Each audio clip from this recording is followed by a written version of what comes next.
or afternoon or evening or whenever you're listening to this. I say good morning because we're live and it is the morning.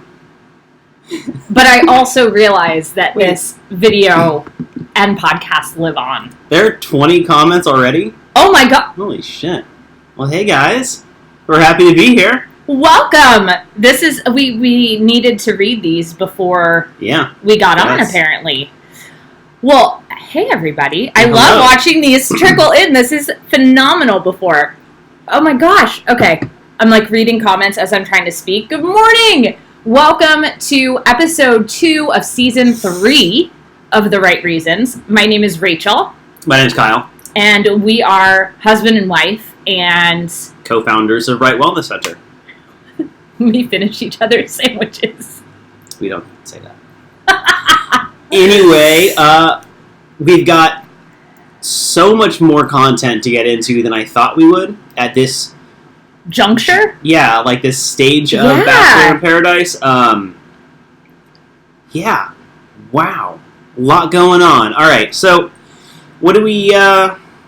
We have so much to cover. We have so much. I'm just checking. I'm scanning the comments really quick. Do it. Just how are you guys? How's the day going for you? How is everybody? Okay, got it. Are they? Oh, yes, we're live now. We're live now. Oh, yeah. Oh, AB, you knew. AB says they're putting ice in their water bottles. That is exactly what I was doing, actually. It is. I'm going to move this guy. It is so hot. Oh, my God. The last 2 days have been so muggy in Manhattan. I have wanted to peel my skin off every time I go outside. It is so uncomfortable. And it's like Florida, where you take a shower and you dry off, and then you go outside and you're wet again somehow. I don't understand. I just showered, and my face feels just as wet as it did in the shower. Yeah. It is so warm. Okay, so first things first, if you are watching us on YouTube, please hit the thumbs up button on the video. That helps other people find it. If you've been here with us before, you know the drill. And if you're listening to the podcast version of this show, if you can leave us a 5-star rating and type whatever you want in the comment of it. But the 5 stars helps other people find it. True story. True story. That's how YouTube works. Yeah, so, and iTunes. And Spotify and all. Actually, I don't think Spotify does reviews. Does it? I don't think so. I should probably find that out, huh? Yeah. Especially if we have a show on there. Oh yeah. So, humidity is like, we're both originally from California, so we're still adjusting to this whole, wet. And I'm from the mountains in California, where it's 0% humidity and dry all the time. And I'm just not used to it. Yeah. It's a lot. So, speaking of a lot, we got 2 episodes to get into. I had legit forgotten about Monday's episode after Tuesday's episode, because I opened my notes and I was like, oh yeah, a rose ceremony hasn't happened yet. I know. And everyone looks like shit going into it. Everyone looks so tired. All right, would you want us to dive in? Yeah, I just want to address what you were saying, how we didn't think that we'd have this much to discuss at this juncture. When Hannah's season ended, Kyle and I were talking offline and just talking about how Hannah's season brought so much to the table for us to discuss between all the Luke P stuff and all of the drama that went on. We were like, how are we going to do this with Paradise? It's just going to be this person kiss this person and blah, blah, blah, blah, blah. And it's going to turn into this catty thing instead of this angle that we have on the show. And it's definitely giving us tons to talk about. So we would love to know from you guys, how are you enjoying the season so far? We're only on week 2, and it seems like we've been watching this forever. I feel like somehow, due to the no break in between, I feel like going from Hannah's season to this, there hasn't been... I feel like it's the same show. I'm still watching it. And I'm like, oh, now a bunch of new people are on the show, and they're on a beach somewhere. Where's Hannah? This is so weird. Yeah. Hannah, she was having fun there in the end, so I can... I love it. So let's dive right in. So Chris starts this off with reminding us how subtraction works, and that there are more women than men, so some of them will go home as a result. Thanks, Chris. Love the math lesson every time. Yeah. And then Derek picks Demi, Clay picks Nicole, Wills picks Katie, Kevin picks Sydney, JPJ picks Onyanka, Cam picks Kaelin, Dylan picks Hannah, Blake picks Tasha, Chris picks Christina, And Annalise, Bibiana, and Jane go home. Annalise does this thing where she says that she's blindsided by what happened. But she's had bad experiences in Paradise before. And I wonder... And she's also been on another reality dating show. What was it? She was on another reality dating show separate of the Bachelor franchise as well. It seems to me that Annalise does not do well with the reality dating format in all of its glory. And it kind of makes me wonder why she keeps going on and then being blindsided when it doesn't work out again. It's like, there's this hot dog place that I love to go to back in Denver. Loved it. Great hot dogs, right? And then I started getting sick when I would eat there. And you know what I did? I stopped going because my experiences were negative. I feel like Annalise should stop going on reality dating shows because her experiences have been negative. Just my 2 cents. Yeah, I mean, I felt the most empathy for Bibiana out of the 3. Like, Jane and Annalise going home, I was like, cool, bye. Jane like, I don't, whatever. Doesn't... But for Bibiana, I felt like she legitimately was, like, ready to have another season of Paradise, and there just wasn't anybody there that she connected with at all. Yeah, it's not like she was involved in drama, and that made her unattractive to people. She didn't, like, outright do anything that was not great. She just didn't click with anybody. And I feel as though that would be the most disappointing thing, is you pack these bags, you're so excited, she's been through it before, so she knows what could happen. And to just not have any connection with anybody would just, that'd be a bummer. And it's weird to me that she got, like, the intro packet that she got also, where they, like, she's like, I'm ready to go back, and I'm ready to find love, and I've been doing all this stuff. I feel like she has a larger presence within the Bachelor franchise, and it was odd to see her go home so easily. Like, I feel like she could have just stuck around for another week and something would have happened, but I found that interesting as well that she went home. Yeah, so we cut to commercial. I really liked that we had the rose ceremony first thing, and then they, like, moved on from it, because as this week ended, it was very frustrating again that we didn't have the rose ceremony, so it was nice that they just right away went into it, and then we kind of start the fresh week. Tamara asks a really good question in the comments. She said, how can Bibiana help herself? We've all had a Bibiana moment from time to time. Totally. It's a great question. 100%. It seems as though, at least from what we're seeing, and I always want to caveat all of our comments and discussion around, we're seeing exactly what you're seeing. So our interpretation of things may have a different lens on it, but we're also getting the edited, produced version of the show, just like you are. Yeah. So any comments that we make are like asterisk disclaimer, like it could be skewed because we're still getting the edit that producers want us to get. Right? This is probably one of the most masterfully edited shows of all time. The quality of their editors, outside of everything else the show is astounding. It's amazing, really. It seems to me like Bibi is in one of those situations, the way that she was acting around Clay and things, she so desperately wants connection, and perhaps my recommendation for people who are in that position is take the time to connect with you. Because she was really looking externally for that connection and validation, and it seemed to me, like from a psychology, like therapy perspective, as if she's not super comfortable in her own skin, and she still has some work to do there. And that's not a criticism, like we all have work that we can do in that area, always. But she talked with Clay for like a few minutes, and she's like, we have such a great connection, and really all we heard them say was like, and granted it was probably edited, but all we heard them say was like, you're attractive, cool. Like, so I want her to feel more comfortable in who she is, not in how she looks, not in how she, wears her bikini, but like who she is, and recognize the value of herself and what she brings to a relationship. So that would be like my advice, in quotes, for anybody in that position. I would say that advice could also be given to several other contestants who are still on the show. Yeah. So we cut to more objectification of Clay. That's always fun to see that done on the show, calling him a piece of meat. I always wonder what would happen if that was flipped around. My own thing, though. No, hold on. I don't think that's your own thing. I think that that's a really important... So... Well, I say that in a way that is slightly sarcastic, because that's kind of messed up, right? Like, they're objectifying someone, and it's funny, but if a guy were to do it, I feel like it would be taken very differently by society. So counterpoint, though. Okay. What if it was just okay to talk about everyone's body? And I'm not saying that I think this, I'm just... then this would be normal. Right. So, like,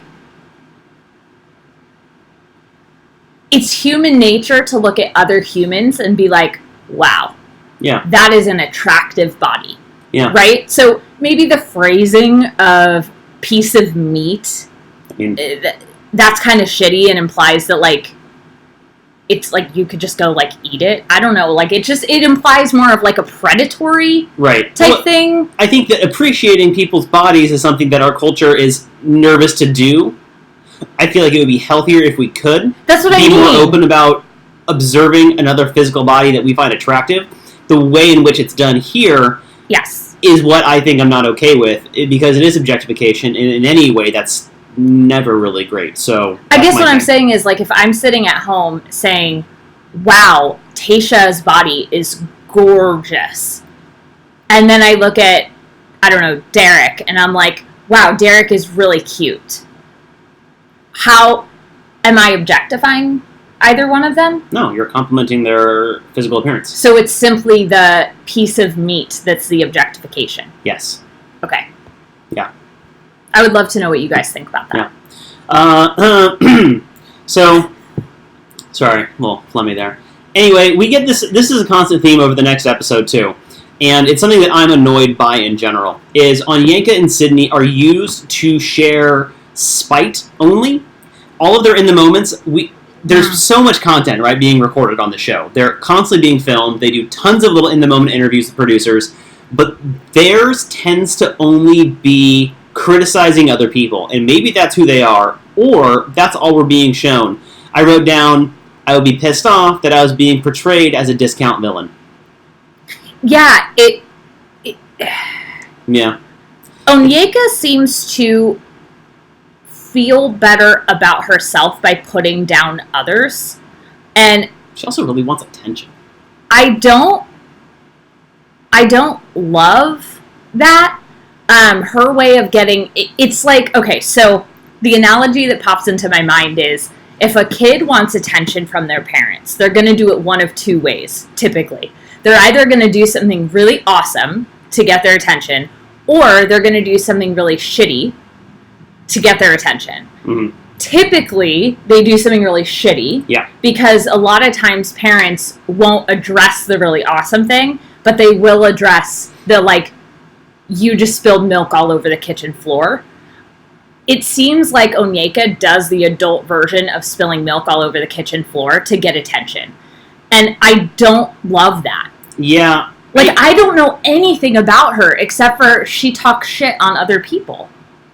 Yeah, I don't know anything about her besides she talks shit about everybody. Like, everyone. And then, as we'll see later on, she also expects people to come to her and do things. It's a whole... It's very odd, let's say that. And Sydney is a little different than Onyeka in that way, but not great. She's also very harsh in criticizing other people, and yet doesn't seem to be making moves to make her paradise great. I don't know. Well, Onyeka says, how's it feel that you lost the power? It's like... This is a show where you're supposed to, like, date everyone and have fun. Oh, real quick side note about that, and I want to jump in on it now because we're going to reference it, like, 5 more times. The show's format, unless I am vastly mistaken, is where a bunch of people from the Bachelor franchise of various seasons go to Mexico, where there's an open bar, they hang out by the pool and on the beach, and then sometimes they go on dates, and there's rose ceremonies, but that's the only structure. You're supposed to date whoever the fuck you want, right? Right? Comments, right? Yes. Why is everyone so annoyed to the point where they will say it, well, you can't just date everyone here. That's the fucking point. That's the show. So everyone's like, well, Blake's dating this one, and this Blake's dating this one. Well, the Blake thing is a little different. Right, but he still went after Tayshia, and now he's going after Hannah. people are criticizing that move. Like, stay focused on the stuff from outside the show if you're going to criticize Blake, because there's some valid criticism there. Some. Not a lot. But Blake is doing, when he took out Tayshia and then took out Hannah, that's the show. So I don't care if Dylan's upset about it, but that's the format of the show. I think Dylan has a lot of valid points to be upset, but not on the way that people are dating various people, because, again, format of the show.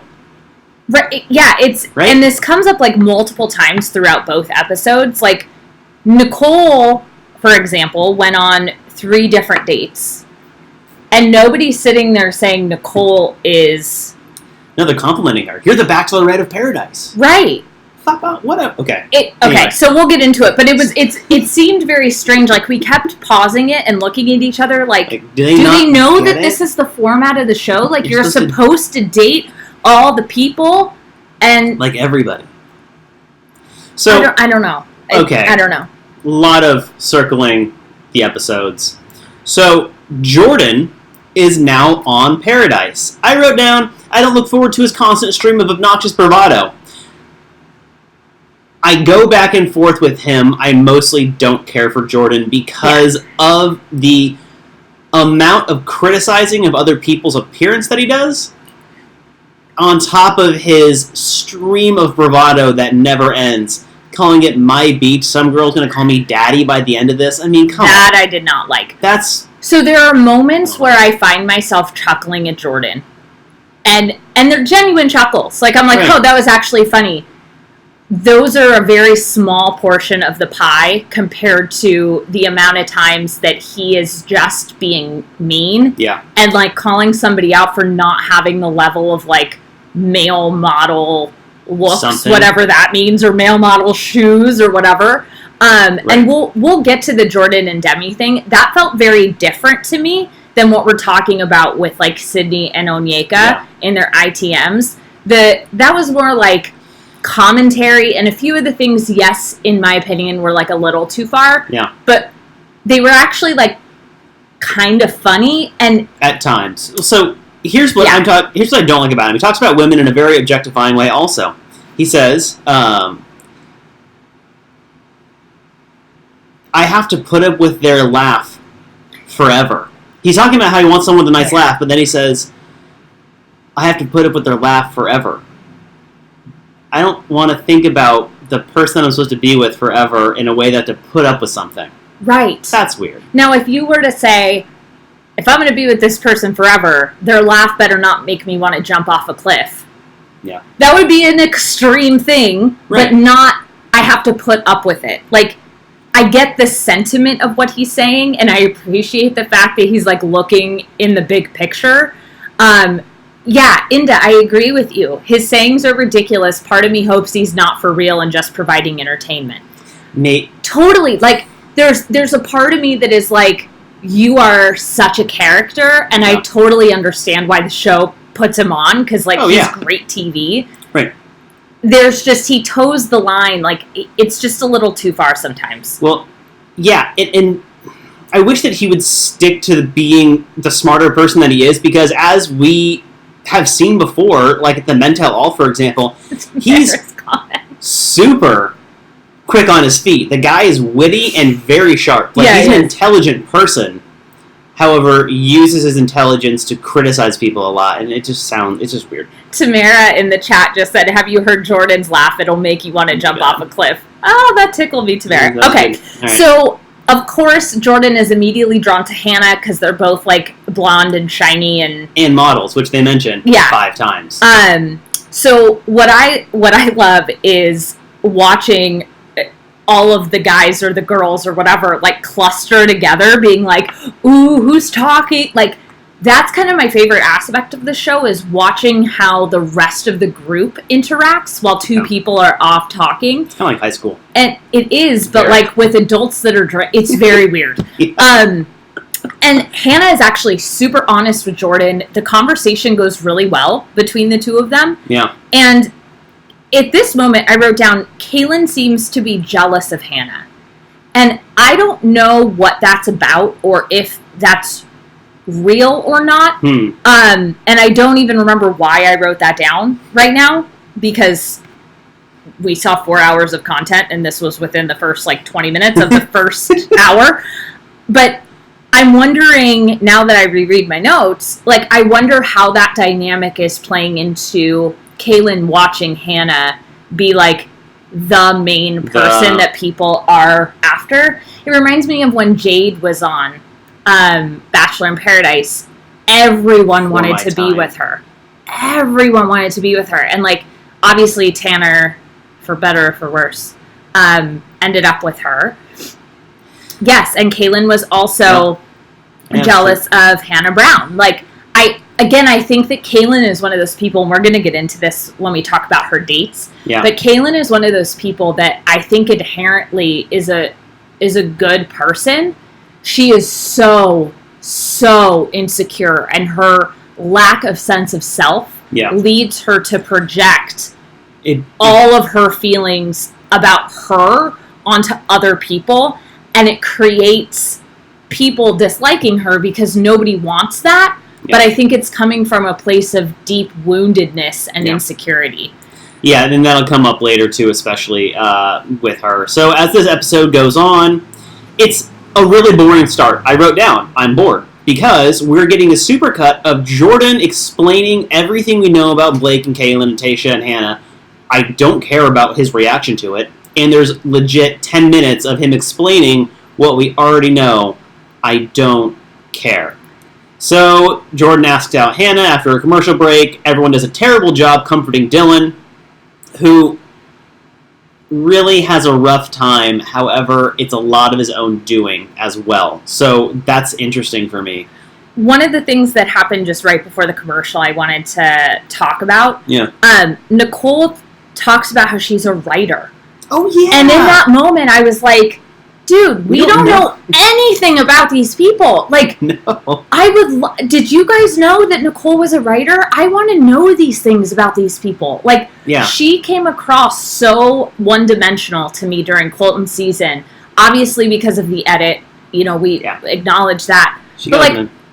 I want to know these things. Yeah, she got an unfortunate edit on Colton's season as the desperate one, which is really unfortunate because I think that she's clearly not in a really good person and very intelligent and she seems has a lot lovely. She got a rough edit the first time around, so I'm happy that Nicole's getting a little bit more of a real showcase this time. Well, and I'm very, very glad that they have not had any Nicole Onyeka drama on Paradise, because if you guys remember, that took up oh my God, it was so way too much time on Colton's season, and so to know that both of them were going to be on Paradise. It's like the ITMs and even the packages before are about how they know each other and how they feel about each other, instead of us getting to know them as people and then watching the show to see how they feel about each other. Right. I wish that they had in a little name tag they do at the bottom. The Chiron? Yeah, I think that's a great word. I wish they had their occupation still, or who they are, rather than the season they're from. Because I don't really care about that. I would like to know who this person is. That's what I mean. Why is it Chris Bukowski 6 seasons of this show instead of Chris Bukowski likes drinking whiskey and blah blah blah blah blah. I want to know anything about these people, and that writer moment was that to me. So there you go. Emily tells us. So she's a digital journalist in Miami. So she felt could work for a site like Bustle or something like that. Something like that. I would love to know that. And also, digital journalism is not what it sounds like anymore. It used to be a joke, well, you do digital journalism, great. But now that no one prints fucking paper anymore, where are you getting your news? Getting it from your phones. Right. Anyway. So, we keep doing this thing with Jordan. He's pissed that all the girls like Blake, and he wants to go throw around some accusations, keeps calling it his beach, blah, blah, blah. But here's my take. Why do I care what Jordan has to say? Why are we getting so much time? Why, in a similar fashion to John Paul Jones, is he being forced upon us? I don't care what he has to say. I don't think that his opinions are something that need to be shared so constantly. I'd like to know what they are one time, and then move on, because I don't care. Right. What? So, Okay. and then he says that Blake is the problem and he's leading girls on, which is clearly, like, not what's happening. It's like he was, like, a week too late with his commentary. Right. I'm like, where were you before the show? That's how I felt when we were watching it. I'm like, who cares, man? Just, why don't you be real concerned with why you're there?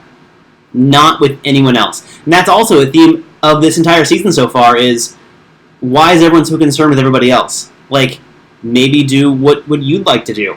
I always wonder why no one's just, like, going for a swim in the morning. We don't get to see that. Like, that's what I would do if I was there. Like, fuck. Well, and that's why I actually like seeing the people exercise and do that. Yeah. I don't love the, like, puce and meat commentary. I also think it's totally okay to be like, wow, that is a hot body. Yeah. Like, my body does not look like the girls that go on The Bachelor. And I can sit there and be like... 99% of women probably don't look like that. Because these people work out exclusively to go on a reality show where they're wearing bathing suits. And, like, you can see that. Yeah. You can see that. I mean, a lot of people can get there. It just requires a ton of work. Yeah, so Inda makes a really good point. Like, have they all had outside encounters before the show so that we miss out on the getting to know you conversations? So that's something that's really interesting. That's a really interesting point. Because from when I started watching Bachelor in Paradise, there was a lot of get-to-know-you conversations. Oh, what season are you from? What'd you do here? Everyone seems to know each other a little bit ahead of time now. That's interesting. Yes. I also noticed that guys don't know each other, but the guys know all the girls. Have you noticed that? The guys who are in the same seasons are like, oh, hey, what's up? We know each other from our season. But they don't know the guys from other seasons, but they know the girls from other seasons. That's interesting to me. Yeah, and Tamara just told us, not only is John Paul Jones a financial analyst, he's a financial analyst for an education company.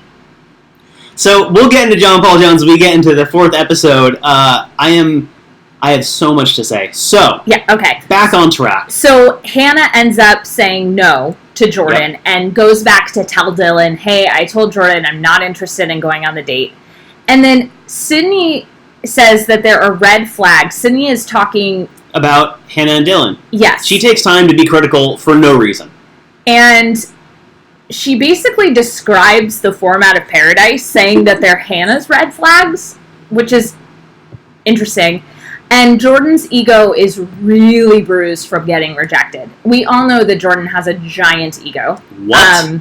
What? Obviously giant. I wonder, how, like, there's this stereotype that men that have small penises drive really big trucks? Yeah. To me, I feel like Jordan's ego is, like, his big truck. Oh, with, like, the little fake balls dangling at the back? Yeah. Yeah. And, like, okay, so you guys, BDE, big dick energy, is something that I learned was a thing, 9 months ago. Jordan does not have BDE. Mike does. Mike has BDE. Mike. Yeah. Yeah. But there's the difference. You see, someone has to say why they're amazing all the time, and then to someone who is amazing. Derek, to me, has, like, more towards BDE, but not... I just can't unsee Jim Halpert from The Office. What's the actual actor's name? Oh my god. He's married to Emily Blunt. Yeah, I know that. John Krasinski. Thank you. Yeah. Thank you. I just see... we tried to watch... BDE means big dick energy. Like, the confidence that will come along with having a giant penis, which is also kind of problematic in and of itself. It is. No, it is. It's a yes. good... Okay. And also, for the record, just want to lay this out there. Big, giant penises are not what every woman wants, okay? It makes things way more challenging for many different things. I think that this is important that we talk about this. I'm serious, because there is such a societal, like, emphasis. The bigger, the better type thing. And it's like, yeah, of course you don't want, like, your pinky finger, but, like, also... it's not all it's chalked up to be, okay? We'll throw that out there. What's even stranger is if you go back in history, large penises were not a valuable trait. If you go back in, like, the 1700s, not historian, but I can tell you that large penises were not a good thing back in the day. Luke P. does not have BDE. Christian does. However, he has it in a way that I find very unattractive. I disagree. I do not think he has BDE. I think that he has machismo. There's a difference. Because there's a relaxed nature. Yes, no, BDE, that's true. I agree. Whereas Christian has to prove himself, right? You see that when he comes on. Mike doesn't have to prove shit. He's like, hey, I'm Mike. And everyone's like, hey, you're awesome. Christian's got to tell you. He's got to show you why. That's not BDE. And women can have BDE too, right? So like Demi has BDE. Demi has full on BDE. She's got a huge dick. Yeah, in the best way. In the best way. Okay, yeah, I know. AB, we digress. So we get to and yes, Tamara, BDs can be quite uncomfortable. Yeah, that's what I'm saying. Anyway, we get to Hannah and Jess. This is the problems that I like to talk with the show like on a constructive like overview, and I'm so bored with the Hannah Dylan thing because she's like, I want to date around and see what's going on. And he's like, but I want you. And she's like, yes, you do. And then goes about her way. Oh, okay. Which keeps happening. I have something to say about this. So Nicole's ego is really excited about Jordan.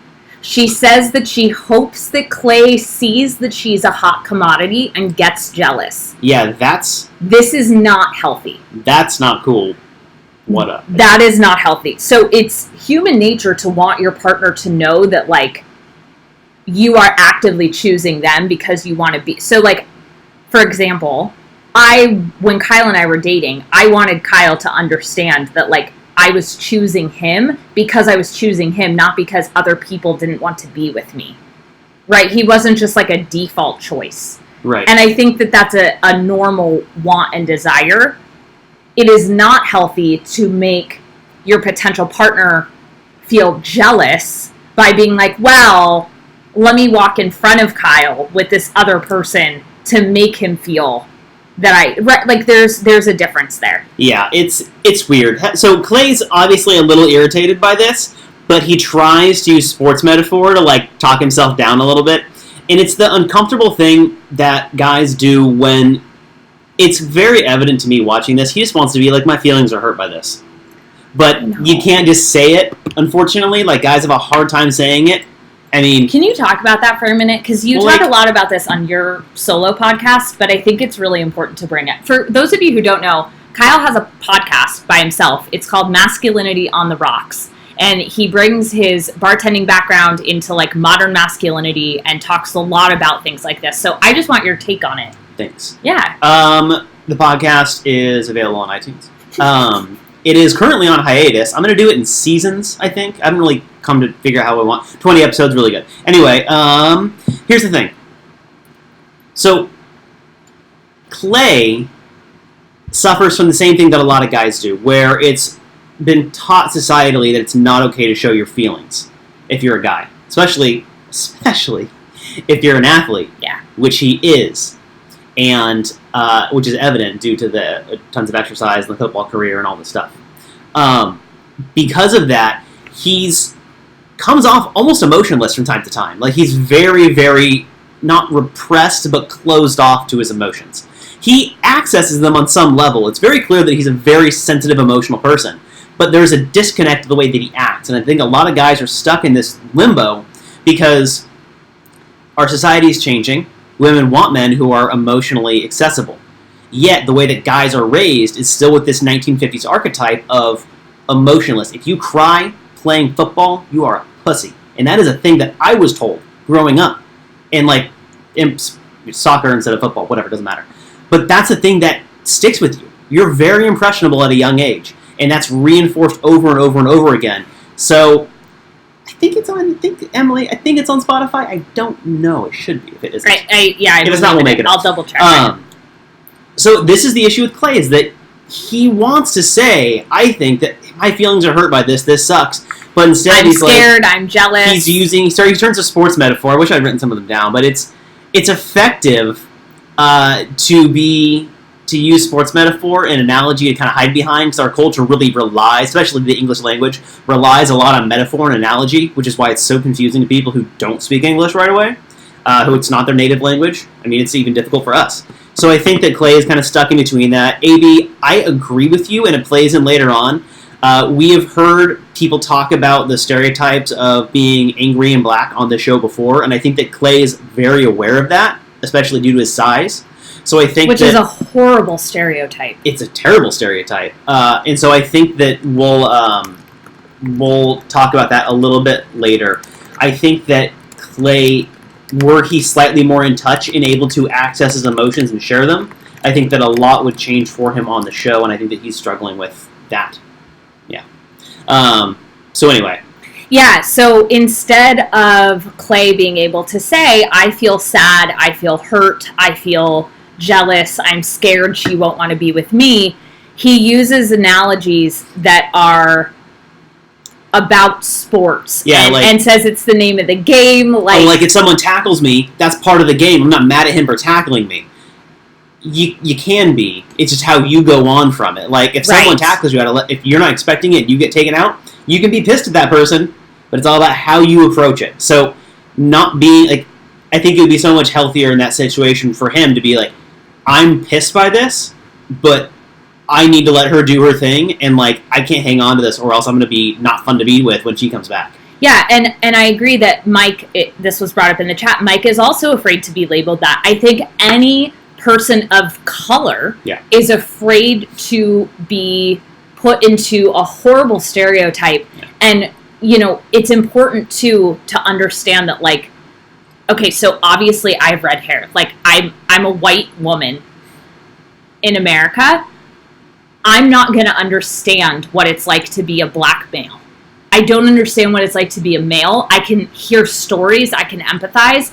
I don't know what it's like to be a male. Yeah. I don't know what it's like to be a black male or a Hispanic male. I don't know that. So we as people who, if you're not a black male, if you're anything else besides that, we need to be open to learning about what that's like.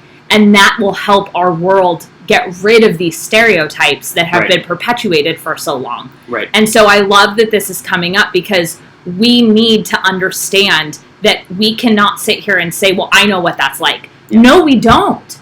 Like, I don't know what it's like to be a man in 2019. I don't know what it's like to be a person of color. I know what it's like to be a white woman, and I have had my own experiences as a white woman that a black male won't understand. Right? We all have different experiences, and we have to, if we want anything to change in this world, we have to open up our ears and our hearts to listen to these experiences. So thank you for bringing that up. Absolutely. Fantastic. Good point. So we get Clay's hurt, go to commercial. Jordan and Nicole go ziplining. And Jorge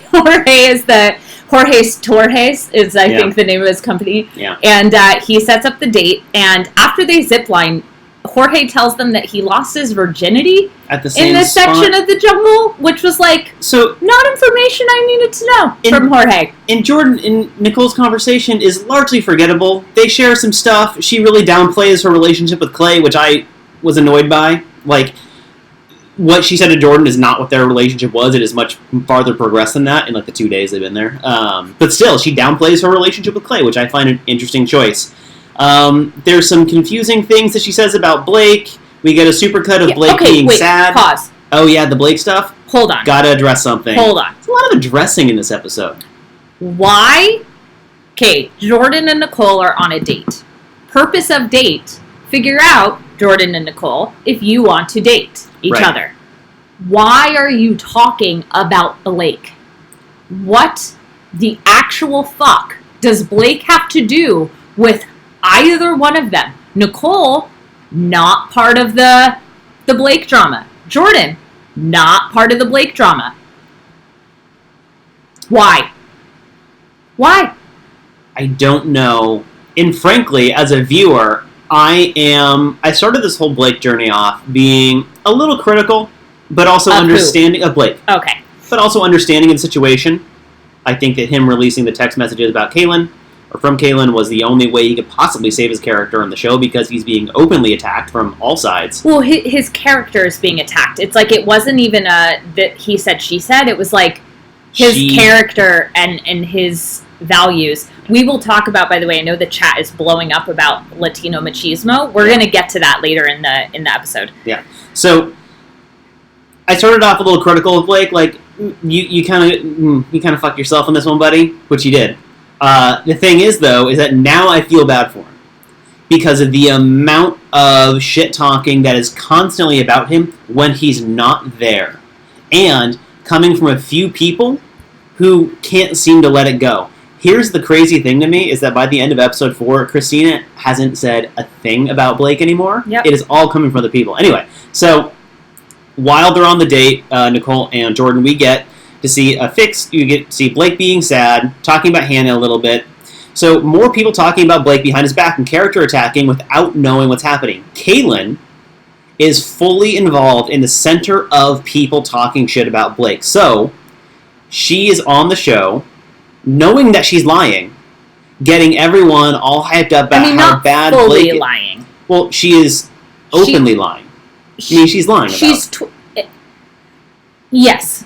The text messages Blake released clearly show that she was the aggressor in the relationship and was only going to be sex, and that was it, and they completely consented to the whole thing. AB, I agree with you. Sex rules cannot be made up after sex. Exactly. Yes. It's just so petty to the point where Blake hurts himself. He's playing football, runs over a rock. Yeah, he hits his toe on a rock. Which I've done, and it is the most debilitating pain. We've all stubbed our toes, right? But doing it on hard sand... No, his toenail fully came off. That's what I'm saying. So we've all stubbed our toes, so we can relate to that pain. But, like, hitting your foot on a rock on the beach, that hurts so much. And he's down for a second. And so what does Kaelin do to show how emotionally mature she is? She laughs at him and gets all the girls she's with to start laughing at him also. Nothing says emotionally mature like laughing at someone's injury. That's pretty shitty. It makes you look shitty. It's just not kind. It's not kind. It's just not kind. Like, you don't have to be nice to everybody. You don't have to be, like, don't people please and be fake and just be nice to everybody. But if someone seriously hurts themselves, don't laugh at them. Like, he didn't just, like, topple over and, like, land on the sand. Right. Like, he really hurt himself. And they're sitting there laughing. And that takes away from the credibility of feelings that Kaelin has. Because even if it wasn't the exact thing, like, it just takes away from the credibility. Yeah. So, get a commercial, and then Cam starts hitting on Kaelin. Oh, this is so I wrote hard down, to watch. I don't care. I don't want to watch. Cam shares some notes he wrote with Kaelin. What the fuck is happening? Is this his journal? And why does this sound like a proposal? It's cringy. I don't know why I'm supposed to care about this. Thank God Mike shows up. Yeah. What was that? So, can we just talk... I think that we can, like, talk about the Cam edit right now, and then we can, like, let it lay. It is really hard to tell if producers are giving him the worst edit of all time, or if Cam is... And this is more of what I think it's a combination. I think that Cam is socially uncomfortable. I think that I'm not sure if he is on the spectrum or if he has social anxiety or... I think it's social anxiety. But there's something there where he doesn't pick up on cues. And I haven't seen enough of him just in social settings that aren't, like, cameras and manipulated and things like that to, like, give a clear thing. But it's a part... the producers clearly giving him this, like, Charlie Brown-esque edit. Yeah. Like, oh, I can't kick the football and I miss and fall on my face and, like, shucks and, like, this dopey guy. And then partly, like, he gives them the material to do that.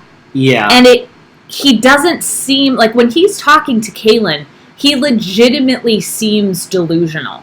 And I think that part of that could be the producers hyping him behind the scenes of, like, dude, go get Kaelin. Like, she's clearly into you. She made out with you the night of the rose ceremony. And so he starts thinking, like, oh my God, she's into me. So, like, on one hand, I feel a lot of empathy for him because I think that he doesn't pick up on social cues and he does kind of live in his own world in that way. And then on the other hand, like, he's still doing the things and, like, signed up to be on the show. So yeah, he is getting a really interesting edit because he's doing some of the things to himself. Right. At the same time, I mean, I don't know how he didn't see that Kaelin was showing interest in him to stay on the show. Like, there have been times on the show, it happened with Bibiana and someone else. I forget who it was, Last Paradise. They had an agreement, like, we're going to keep each other around because this isn't a thing, but, like, maybe someone's going to show up and we can go for it then. If they had that, that would have been great. I don't think that Kaelin has the maturity to offer that. No. And I don't think Cam is well-versed enough in the show to go for that either yet. But to me, it's another, like, thing that I don't really care for about Kaelin, because that was clearly a manipulation of the situation to stay on the show. Yeah. And Cam's kind of suffering as a result of it, because he was led on. I think that, she fully led him on in that. I think that he, also, she did not have to, like, make out with him to reinforce it. Like, she could have been like, hey, give me the rose, and, like, maybe we can go on a date afterwards. But she really sold it in a way that makes me a little uncomfortable, actually, around her motives. But Cam is doing this partially to himself, and then also, the editors are picking every negative moment, segment, second to show and to play sad music over and to make him look worse.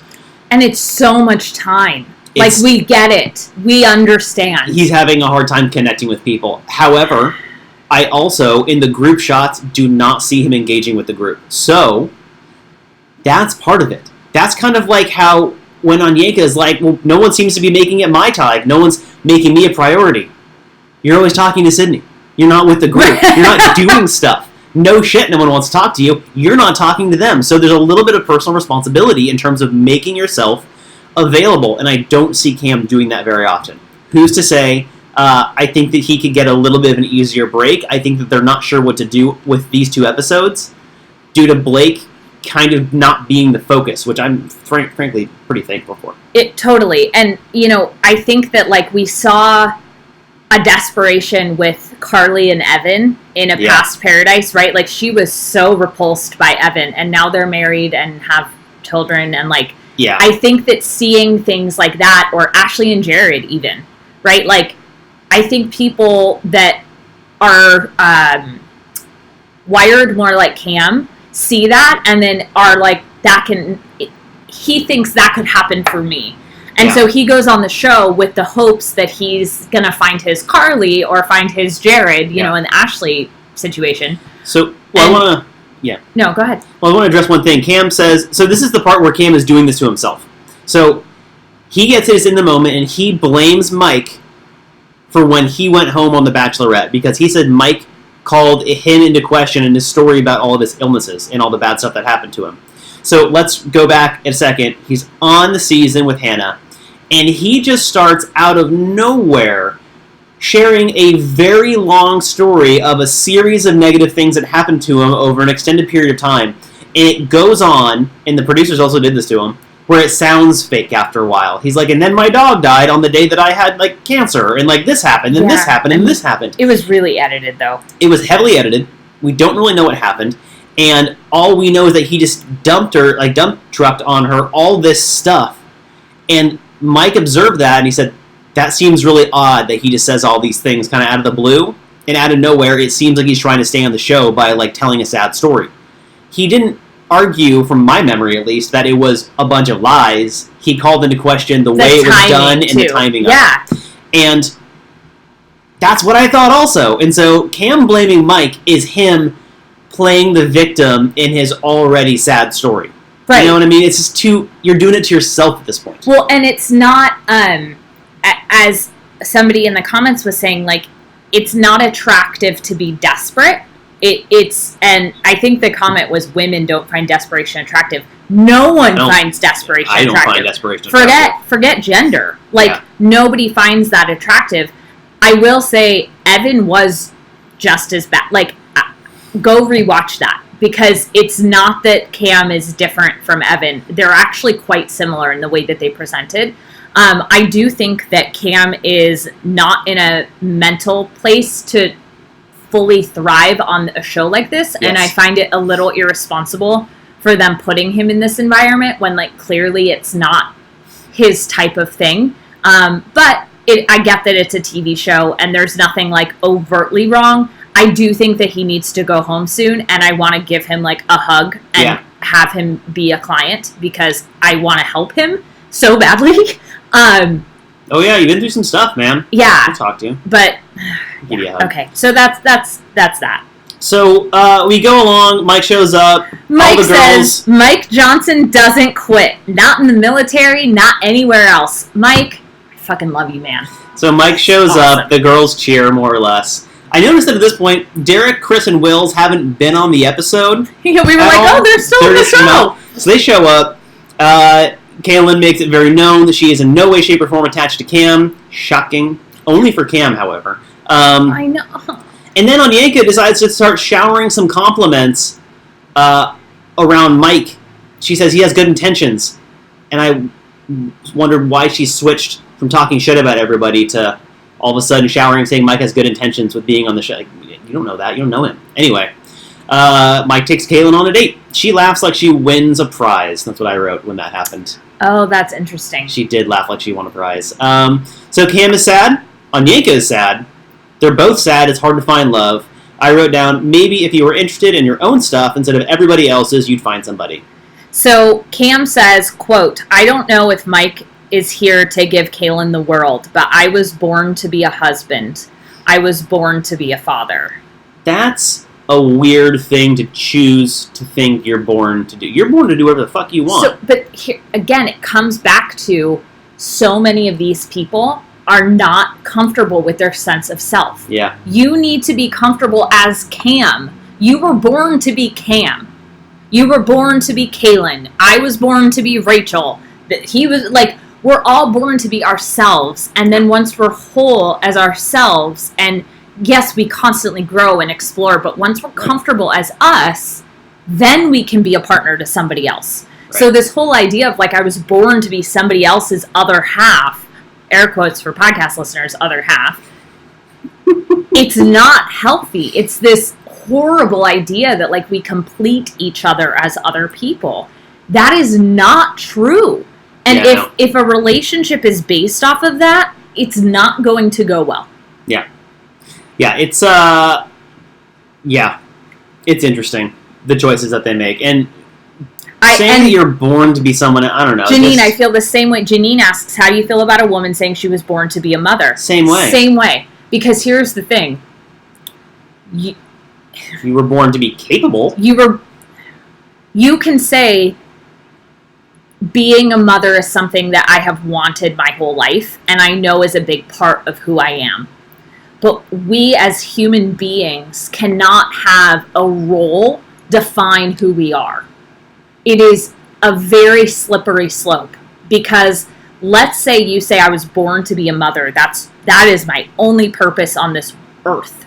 And then you can't have kids, or your child passes away, or they, go off and go to like there are just so many situations, and then all of a sudden your sense of self is now gone because that identity is gone, because your whole identity was wrapped up in being a role. Yeah. It is a very unhealthy. So you can say, like, when I was 5, I made a poster in kindergarten that said, when I grow up, I want to be, and it said a mom. Because I love kids. I've always loved kids. I still want to be a mom. That is a huge part of who I am. But that's not all of who I am. That's not what I was born to do, is just that one thing and that only. So that's the difference, is saying that you were born to do this and this only. It's really cutting yourself off from so much potential. And plus, like, I mean, think back to, like, dating when I was dating someone. If a woman came to me when I was single and dating, they're like, well, I was born to be a mother. I'd be like, well, I do not want to have children with you right now. So, like, you're born to be someone that I don't want to be around. Sorry. Like, you're pigeonholing yourself into something that is a huge commitment in life. I mean, like a massive one. Like a lifetime commitment. Literally. Why stick yourself to, like, what you're born to grow? Whatever. It's ridiculous. You had a great point, though. Thanks for that. Yeah. So, we get to the date with Mike and Kaelin. Honestly, it's just more of the same from her. She portrays herself as a victim on the season so far, even though she has been 100% responsible for what's happened. It's really, really annoying that she does this. She makes herself look like the victim. Mike flirts. They like each other. He's good at flirting. She flirts back. It's fine. There's a surprise musical interlude where a bunch of people were hiding around them. only to come out. It's like the Red Wedding in Game of Thrones, if you've seen it, except they're actually playing music. And so it was like they just pop out, and it's like music time. And so Kaelin shares that Mike makes her happy and relaxed. I wrote down, don't look for other people to make you do those things. Find it for yourself. And then Cam, we get a cut of Cam sulking and then being upset about Mike. But it's this constant theme, right? Like, it's this constant theme of you as an individual, we all as individuals. I know, Terry's comment. We as individuals are responsible for our own happiness, and then we can have people in our life that add to that create happiness 100%. Externally for us as well. But if we don't have it inside, no one can replace that. No one can do that for us. AB, the issue with naming one interesting question that Mike asked Kaelin is that they didn't show us any interesting questions because they edit the fuck out of these dates. They show us the stuff where they're smiling and flirting. We don't get to see the actual dialogue. They're there for like an hour and a half. They're there for a while, and we don't get to see that because that will be boring. Additionally, I know, AB, that you have had...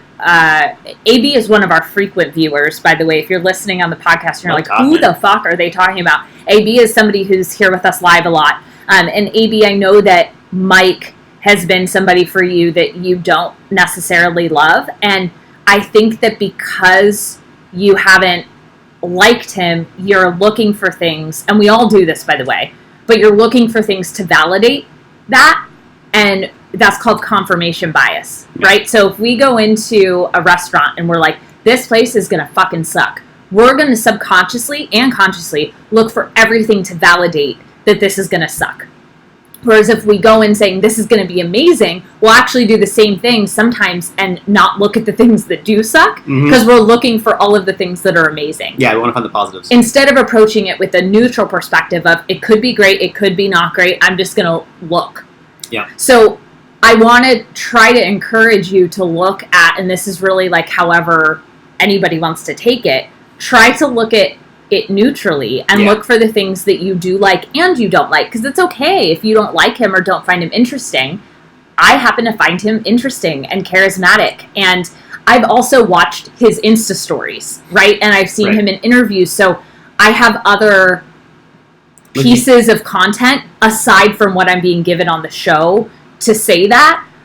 Just on the show, you're right. I think that there hasn't been a lot that has shown him, especially on Paradise, as a super interesting guy, because they're going off of the idea that we already think that he's an interesting guy instead of giving us that evidence. And everyone's reaction on the beach was one of celebration. So you're going into it with a positive vibe from him. So, does that make sense? Well, yeah. I mean, did I explain that okay? I think so. Okay. And also seeing things outside of ABC's control is always interesting. Following on Instagram is one of my favorite things. Anyway, so we do a commercial break. There's some stuff goes on. Something really interesting happens here, and it's about Katie, and she is kind of my favorite, I think, on the beach in general. Is this the Wills and Katie thing? Wills is looking for Katie because he wants to kind of feel things out and see what's going on. He starts sharing a lot of positive stuff about her, and then she starts crying, which is, I thought, was a really interesting reaction. And then we get in-the-moment interviews from her where she says that she doesn't deserve to be talked to that way, which tells me a lot about what she thinks about herself, but objectively, from what we know about her, she's pretty amazing, right? I found that to be really odd. However, what happens is that she and Will seem to have a real kindred connection, where they're like, you're amazing. No, you are amazing. But she also knows that Will's isn't the one for her. So he's saying all this nice stuff. Which, she's like, oh my God, we've all been there. She's so emotional around what's going on, but because she doesn't think that she's worthy of these compliments, especially because I think that she's so emotional in this because she knows that she's not into Will's. What do you think? So I wrote down, Katie starts crying. I don't understand what she's saying. Kyle's notes here. That is what my note says. So I think that she felt really, really bad because she didn't feel the same way that Wills feels about her. Man, a lot of similar sounding words. Yeah, she says that he's so nice that she just doesn't feel it for him, and she's hurting for turning him down. Yeah. And then this is when Chris and Katie sit down to talk. Yeah. And the way that Chris acknowledges Katie's feelings in this moment makes me want more people over 25 on the show. I don't know about you guys, but the interactions between the people, excluding Demi, who actually I think has matured so much since Colton's season, and we'll get to that. But Chris says, my favorite part of the day is talking to you. Our conversations are effortless. And Chris and Katie kiss. And it was really cool. I don't know why Katie was so emotional. I feel like alcohol may have played a little bit of a role in it. I also think that, like, there's clearly stuff that was edited out that we didn't get to see. Yeah. I feel for Wills. Like, poor guy. He's struggled his entire time on the show. He's just, like, struggle bussing, man. Wills reminds me of a lot of people that I knew growing up, because he's, like, heavily in, like, the gaming nerd community, and he just reminds me of a lot of people that I used to know, and there's something that just doesn't connect with him in this franchise, and it's really unfortunate, because I think that he's... You have an eyelash. I think that he's... It was going to fall on your eye. I just wanted to save you. I think that he's a great dude. He clearly is well-liked by the contestants on the show. People like him. Unfortunately for him, he has struggled romantically on the show, and he is one of those people that I kind of hope takes a break for a while from it, because it's just been challenging, and he's just had a hard time. There are people who clearly thrive in this environment. He is not one of them. Neither is Cam, neither is Annalise, and that's okay, but it's time to take the hint. Yeah. Maybe it's not for you. In fact, I know I personally would rather see a lot of people who thrive in this, like, even if that means that we have more Jordans. I was worried you were going to say that. I would rather see that than people who are so out of their depth and that it's, like, affecting their mental health. Yeah, I would agree. In a negative way. Yeah, I would agree with that. I want to see less people that I'm concerned about after the show, and more people who actually are aware that what they're doing is just as ridiculous as we are. Right. So commercial break. We go to a commercial, and then we come back, and Katie says one of my favorite lines of the whole episode. She says, so everybody's talking about who's the better guy for Hannah. And, like, Blake isn't because he yada, yada, yada. And, like, clearly Dylan is because he's, like, all about her. And Katie drops this mic drop moment. She says the better guy for Hannah is the one who takes care of Hannah and the one that Hannah wants. Yeah, so who cares who it is? I think that people's frustration around that is because Dylan is literally saying, hey, you said you want A, B, and C? Here is A, B, and C on a silver platter. It's a little clingy, but it's here for you. And Hannah's she also has said that she wants to be open-minded and all that, which Dylan's not aware of still. So I think that's the frustration with her around this, is that what she says she wants out of a person is being directly offered to her. And yet she's still a little wishy-washy, and we find out more stuff as time goes on. So then we cut to Hannah and Blake. Yeah. And Blake says, I missed you today. Hannah says, I thought you were going to talk to me more. And Hannah basically tells Blake at this point that she understands where he's coming from, which did not make sense at that time at all. But now that we have information that he went to Alabama before the show, makes a lot more sense. She says, though, that his actions and words aren't fully lining up. And that was a great... I thought Hannah finally, like, called him out in a way that wasn't aggressive. It was just like, hey, this is what I'm seeing, and it doesn't make sense to me. Yeah. Hannah is not obligated to choose Dylan because he's seen as a quote-unquote good guy, or he's, like, the safer choice. If she is more into Blake, it doesn't matter what he did. That is her choice to go do that. So to say, like, why isn't she just picking the guy who's into her? Like, what? Yeah. What? That's not how that... Yeah. So, unfortunately for Dylan, I mean, at this point, especially as time goes on in the show, there's a time to cut your losses and just say this sucks, but I'm not going to pursue this person. And he's had a couple opportunities. I think it's only going to get worse. To me, the writing's on the wall. Dylan to me, seems like a very clear, like, romantic guy who just wants to be happy with someone. And he's so sweet. He's so sweet. But, like... The issue is that it's pretty one-sided. Dude is letting her... Walk all over him. And, like, it's one thing if you just say, like, hey, you know what? It's paradise. She can do what she wants, and if at the end of this we're together, fabulous. But this is the process. But he's getting more and more upset and more disheartened and angry. Yeah. And that's not good because he's not expressing that to her.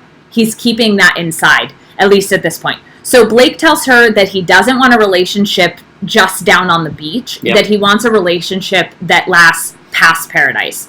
And then he asks her to dance, and everyone can see them. This is the nighttime on the beach. And then, and then they kiss, and everyone can see them. And they're right in front of the bar. Christina starts equating that to when she saw Dean make out with D-Lo in the previous season of Paradise. She's got to be just full-on triggered by the situation. Christina just needs to, like, mind her business. Also that. And then Dylan starts walking towards Blake and Hannah. And later through the episode, lots of people are saying that, like, the dancing is Blake's move. Okay. And they're like criticizing Blake for, like, having a move. This is my favorite thing ever. It's the dumbest thing to criticize. You know what it is? They're all upset that his move worked on all of them. Also, who doesn't want to, like, swing dance with the cute guy? Right. So, like, people can have moves, especially if they work. They're going to keep doing it. And unfortunately for Kaelin, Christina, and Tayshia, it worked on all of them. So I get that in a confined space, that sucks for them. But also, that's not a valid critical point. That's more of an observation as to his dating ability. Also, it's not... And his swing dancing is not Jed's guitar. Because here... No, hold on. There's a comment that says Blake's square dancing, it's swing dancing, is Jed's guitar. No. And here's the difference. Jed was promoting a career around his guitar. Blake is not a professional swing dancer. He's not promoting Dancing with Blake. He's not promoting, like, he's not trying to get on Dancing with the Stars. He's not, like, it's way different. God, if he went on Dancing with the Stars, he would date all of the people because he danced with them. And that, first of all, okay, so he's got to move. Exactly, great. Janine. Maybe he does. He likes to dance. There are videos of him swing dancing with his sister at weddings. Like the Footloose community weighing in on Blake's dancing stuff. Here's the thing. The Footloose community. Here's the thing about Blake's dancing. Yes, it's a move. Guess what? You all liked it also. Right, they all went for it. So you made a decision as an adult who's responsible for their actions, and some dancing along the way helped. Who cares? Does anyone not have, when you're dating, did anyone not have a favorite date spot?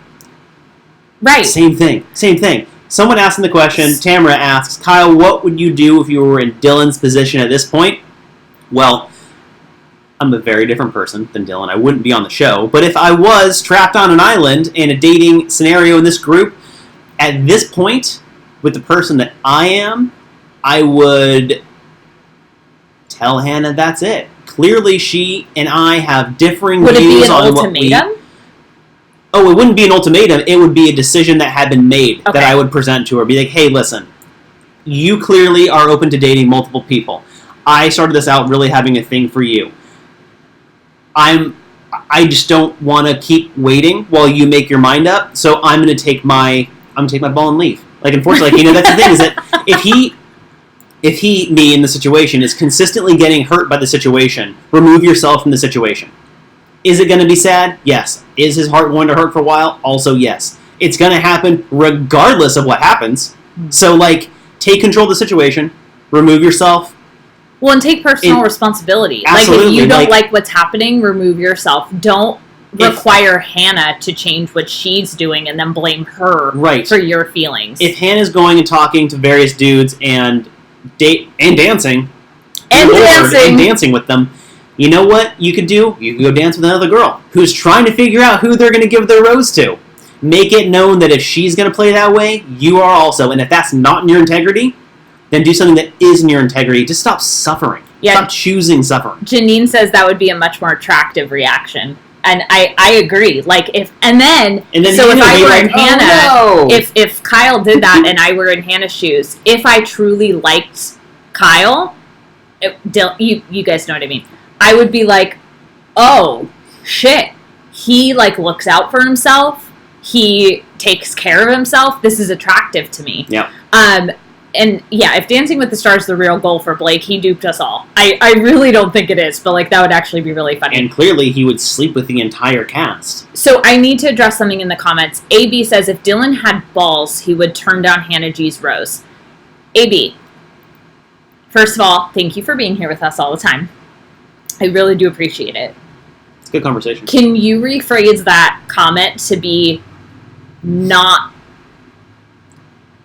about men's genitalia? Because the way that Katie talked to Wills and then went over and hung out with Chris, she does not, as far as I know, have testicles. And yet she made a move that was within her own integrity and confidence, the way that Dylan is struggling to. So we don't need to equate courage and assertiveness and self-respect with testicles.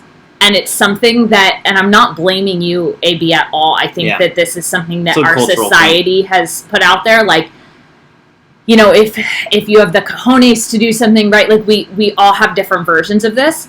Yeah. But it would really be awesome if we can all try to shift that, because I'm trying to. We don't want to equate courage with being a man. Yeah. Right? Because that's what it is. You're saying if he had more self-respect, then he would do this. So what you're saying is people with self-respect have penises and testicles. And I know that I'm getting, like, really nitty-gritty in there, but I think it's important to talk about. Oh, completely. So we get Blake and Hannah making out. Dylan gets pissed off, and the girls all try to talk him down a little bit, but he goes out there to talk to Blake and Hannah. We get a commercial break, comes back to the confrontation. Dylan wants to talk to Hannah. Blake says, dude, I don't want you to. And then this happens now a couple of times where there is a girl in the center of two dudes, and they're both like, we want something, and she doesn't really do anything. I would like Hannah, and then in the next episode, Nicole, to be much more assertive as to what they want, because all you're doing is letting the guys just sort of kind of treat you like an object to fight over and to argue over, without being very assertive, like, hey, like, fuck guy number one, like, fuck off for a while, I'm with guy number two, we can talk later, but, like, don't make me stand here on the beach while you two argue semantics of dating on a reality dating show. Like, that's not what I'm here for. Figure it out. So, nothing of substance really comes out of this besides the women criticizing Hannah behind her back, Dylan feeling frustrated, Blake feeling, like, kind of frustrated, I guess.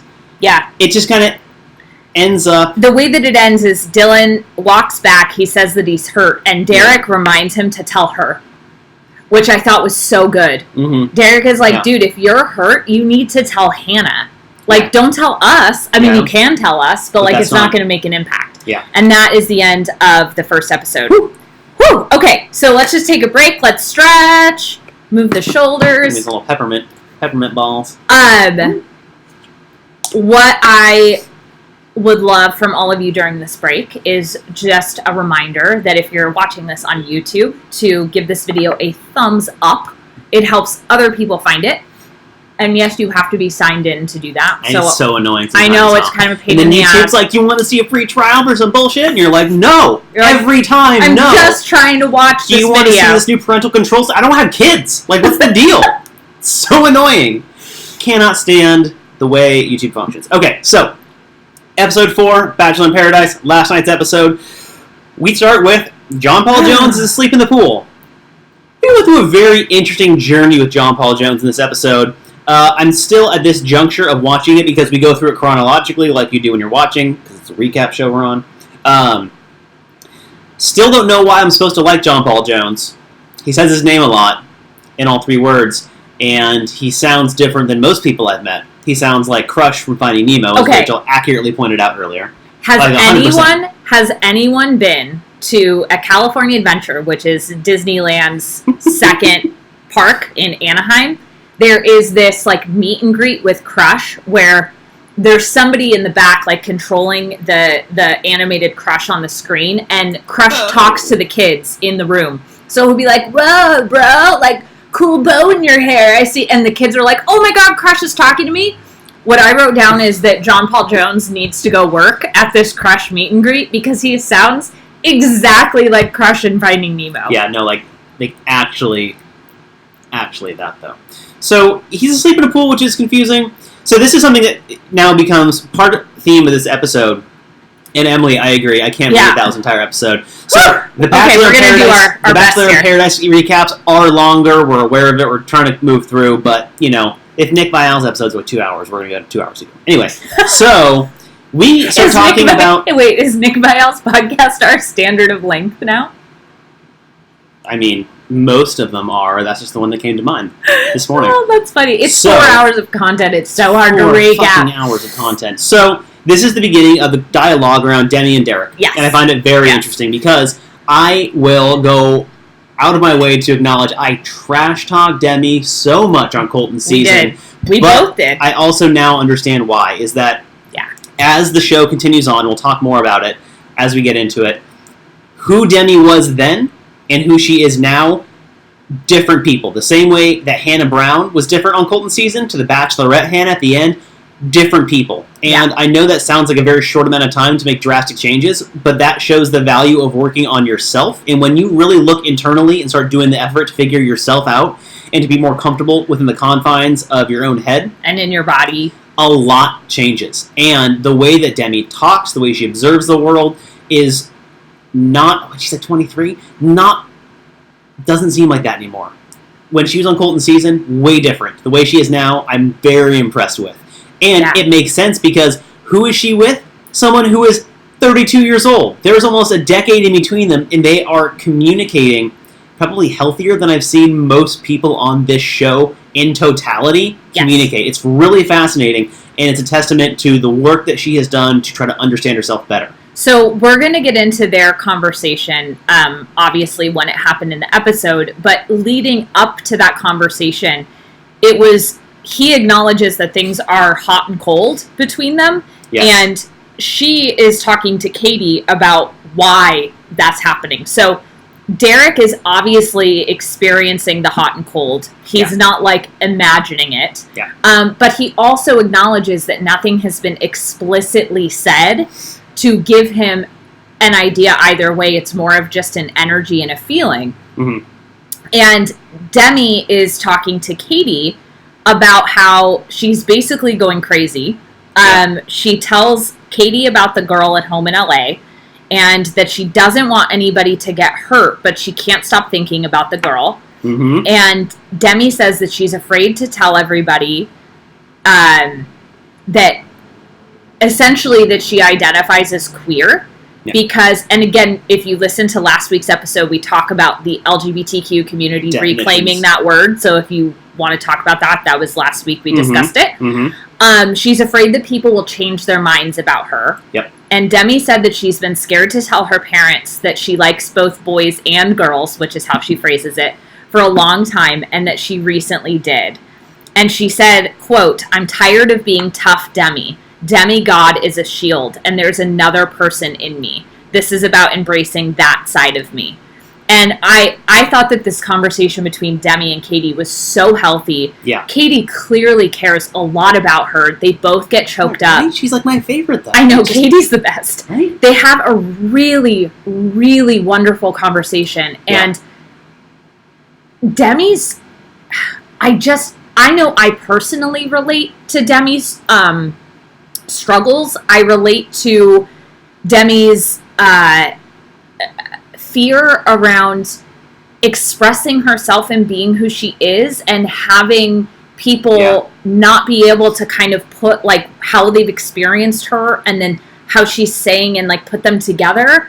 And I just think that it's a very brave thing to talk about that vulnerability on a platform like this. And this is going to be incredibly helpful, I hope, for anybody out there who's struggling to speak their truth. And now there is a double standard happening here that we will get into in a little bit. Yep. But just that conversation between Katie and Demi, 2 thumbs up. It was fabulous.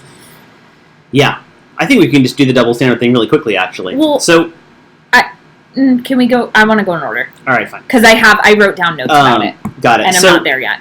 Yeah, no, I'm just impressed with the way that Katie and Demi handle the whole thing. They both like tear up and like hug each other. It's just really, really nice to see open support for someone who's really struggling to find themselves fully and to, I don't know, to really experience the life that they want to rather than do what they're supposed to do under society's standards. I think that Demi is probably the most human person on the show in a long time. Well, she's showing her human side. Right. She, her character trait of not really giving a fuck what anyone thinks, but secretly doing at the exact same time, is actually working out well for her because she is trying to do exactly what feels good for her in this moment. And I think it's really, really, it's needed and missed off the Bachelor franchise, especially when you have people like Kaelynn we talk about later on, where she is stuck in a persona.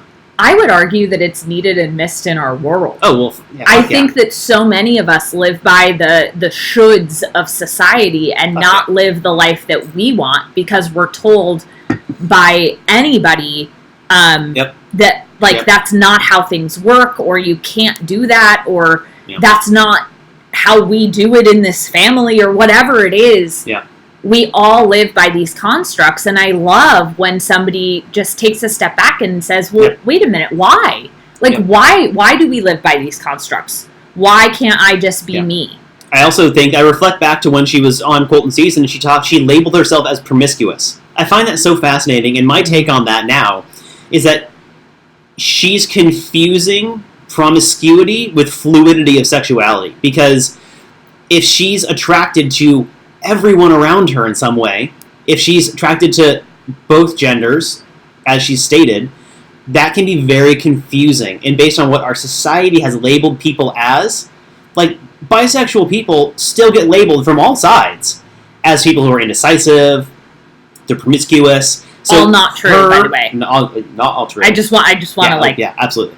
But I think that's why she said that about herself. I think that she, at the time of the filming of Colton Season, was struggling so deep. If she's struggling now, when she's out in the open about it, because she did it on social media before the season started, that's gotta be such turmoil to go through when you're still coming across as a heteronormative person, but feeling everything that she's feeling. I think that's why she was doing that then and labeling herself as promiscuous, because she's so confused around her feelings. That's what I take from that. I agree with you. So we got to a commercial, and then Kevin says some dumb stuff.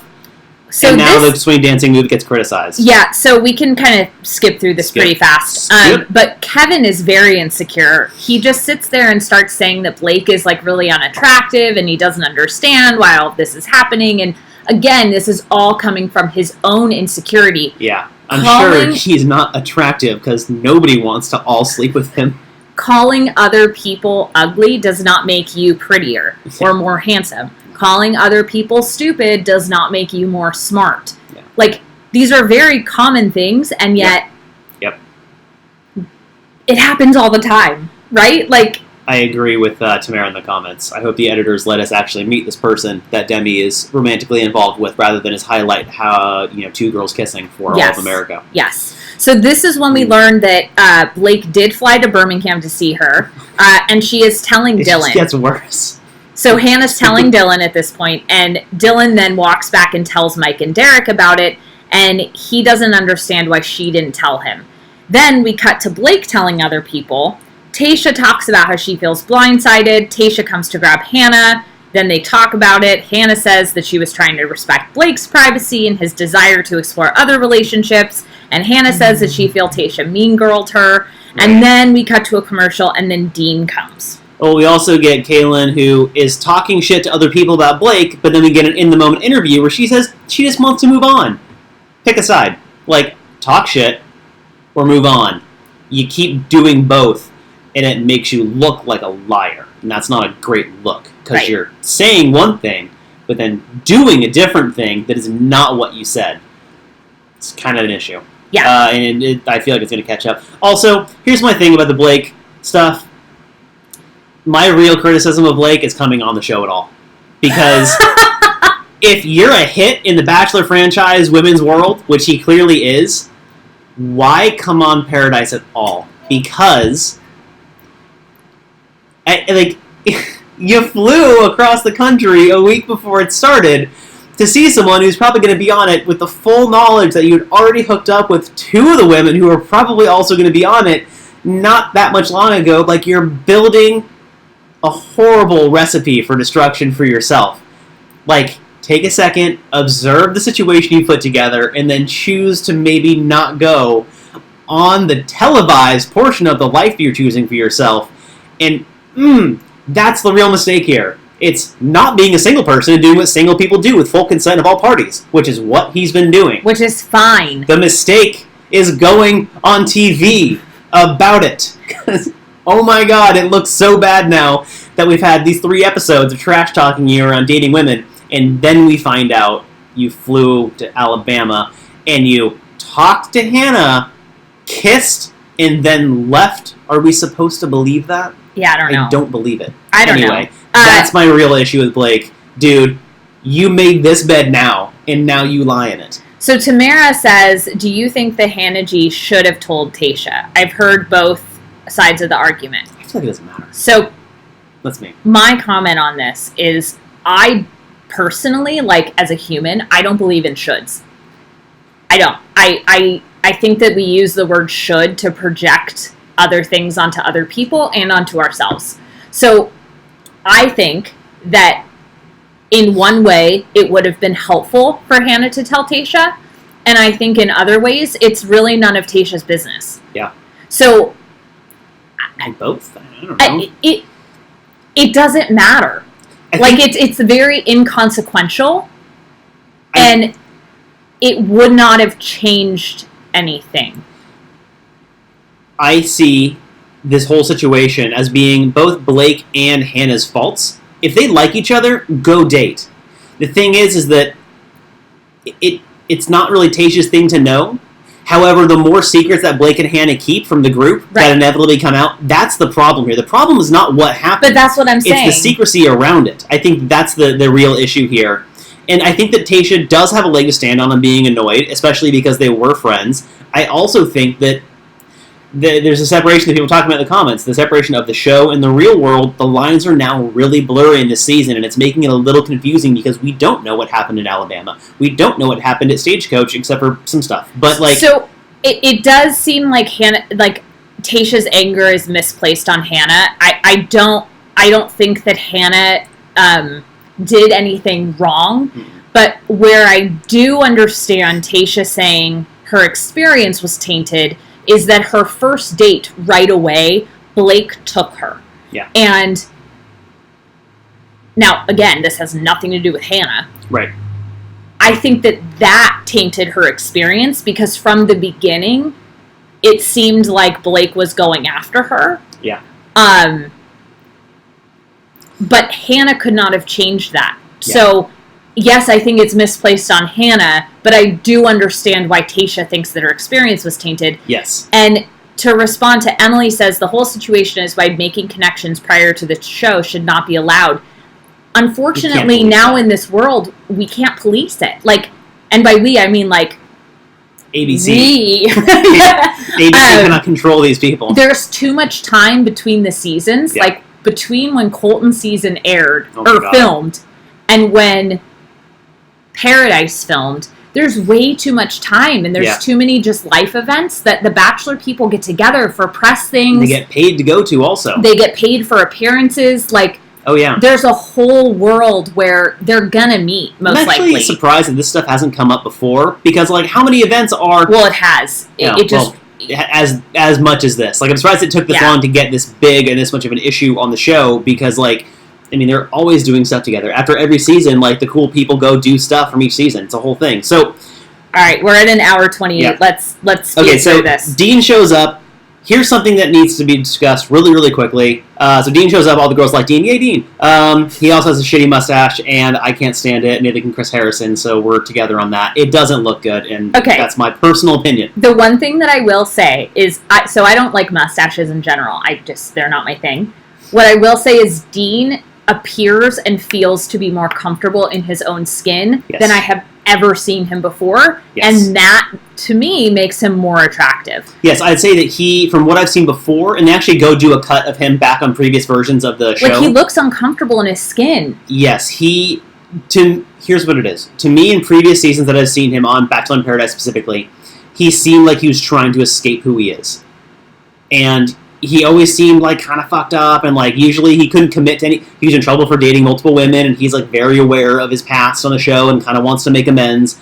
So he's aware that who he was not who he wanted to be, and he does seem to be now more comfortable in his skin than ever. And honestly, that's the value of life experience. That's literally the value of life experience, changing Dean's perspective on himself, and it's so important to have. And that's why I've always stuck to, because I went a very unconventional route in life to get to where I am now. Like, I didn't do the things that I was supposed to do. I didn't go to college. I tried to go to college. Kyle avoided the shoulds. And I've avoided the shoulds and lived a very different life as a result of it.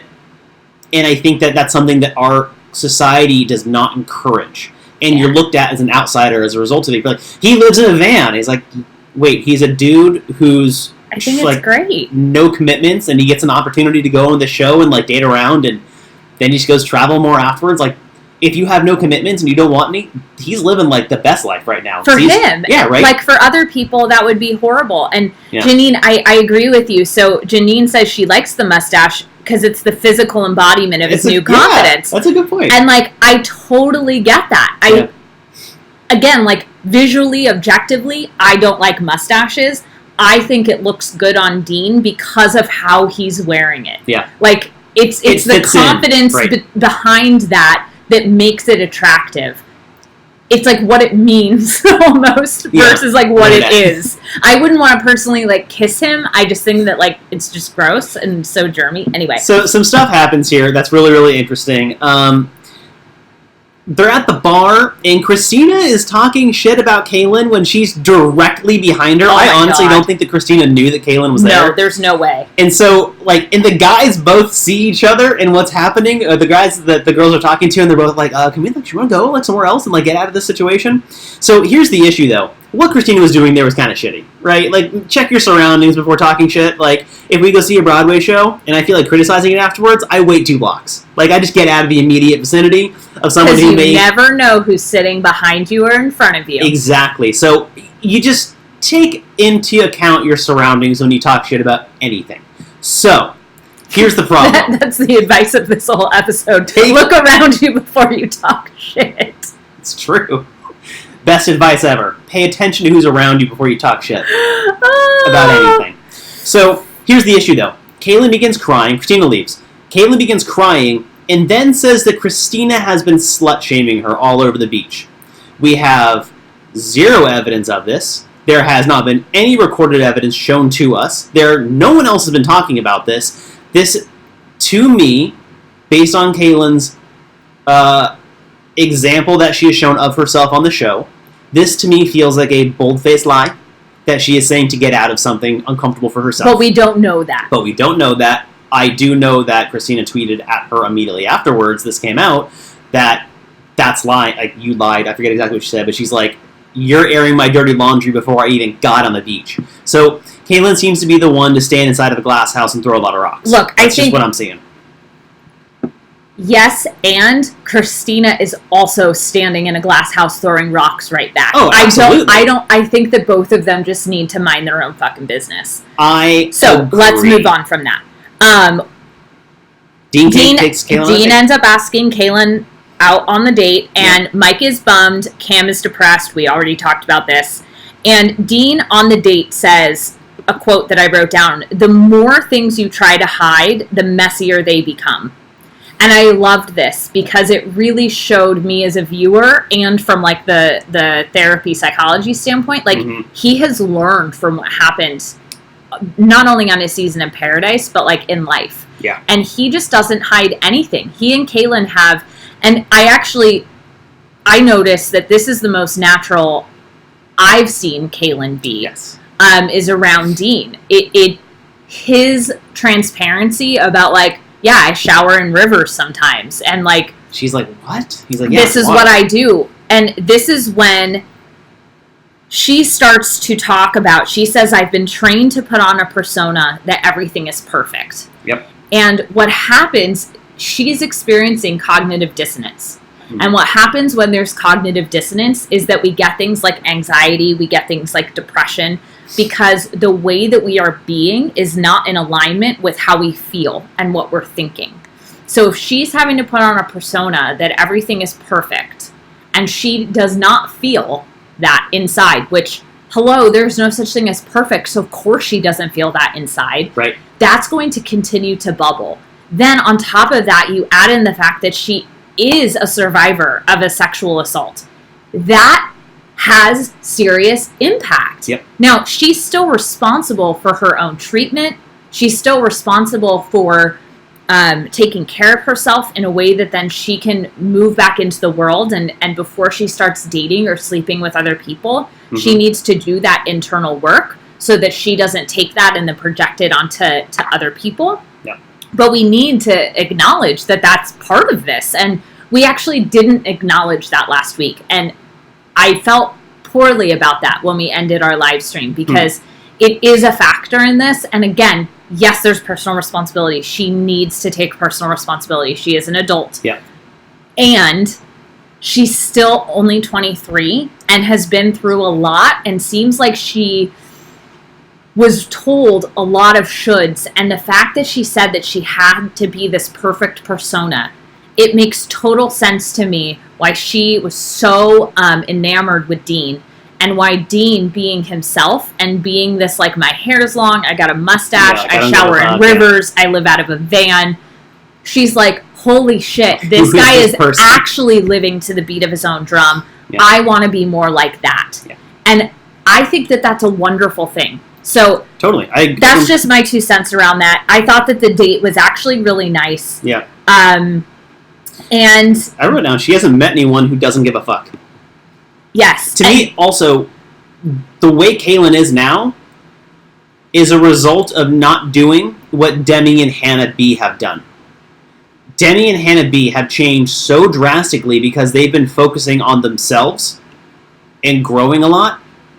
Sometimes a little more than they really want to, like what Hannah's had to do post-season, especially with the religious community, like bastardizing her in a lot of ways, which is terrible and goes against what they say they believe, which is a whole thing, because, like, why would you be so cruel to someone when you say that you uphold these values, but then you don't do them? It's very confusing. Anyway, and Demi herself has done a lot of work, and if Kaelin could follow suit of Hannah B and Demi, I think that it would drastically improve her quality of life. And really set herself up for a successful future, because she appears to be intelligent, she's pretty, she has many opportunities in life, and yet does this finger-pointing, angry because she victim can't thing. Because she's not allowed to have. So Janine nailed it on the head. If she's not allowed, quotes, to have faults, she wouldn't be able to be self-reflective. Yeah. Like. Yeah.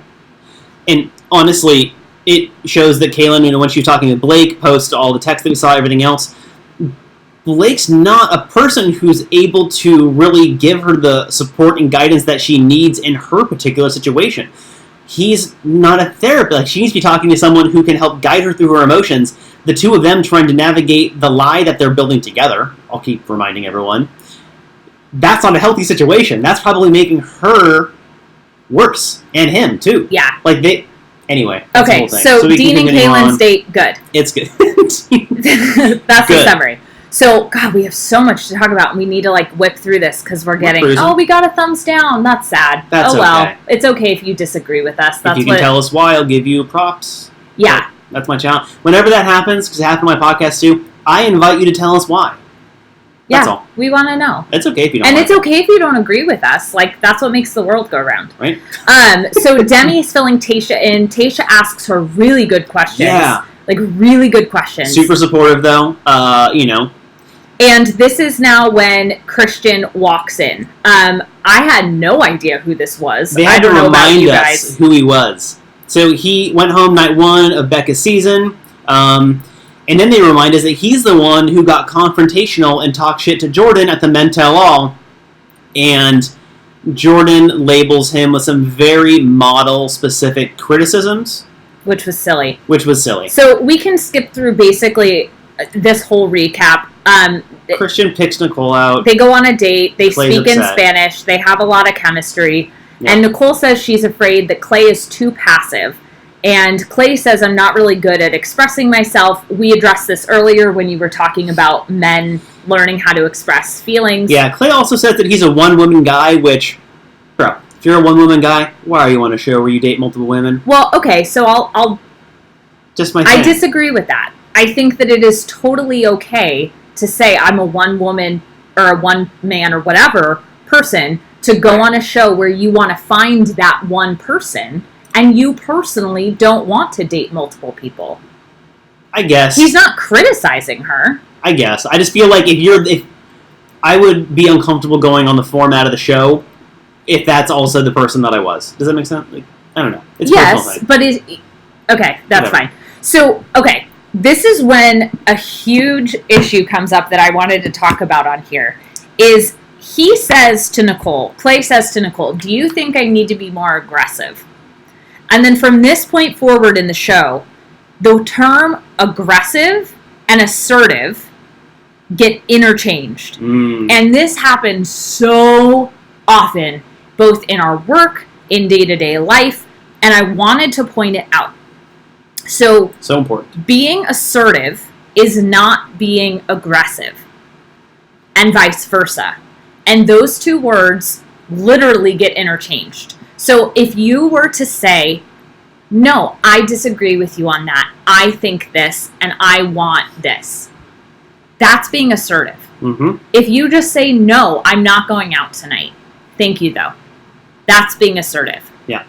If you say, no, dude, I don't want to fucking go out tonight. What is wrong with you? That's aggression. So what Nicole is describing she wants seems to be assertiveness, but what she's rewarding is aggression. Right. So, and that's an important distinction here because Christian is not being... He's assertive sometimes, and he's aggressive sometimes. And it both falls under this machismo thing that he does.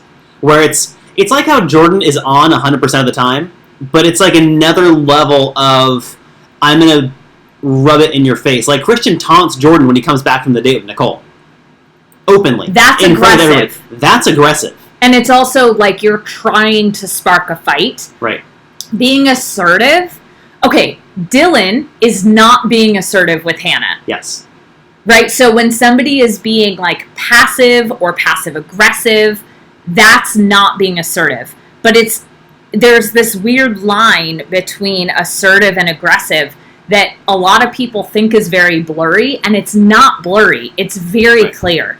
And so I just think that that's really important because these words come up for the rest of the episode, and I was like, oh my god, my head's going to explode. They're misusing these words. And so what happens here is that post-date with Christian, Nicole goes and hangs out with Clay in one of the palapas. And so...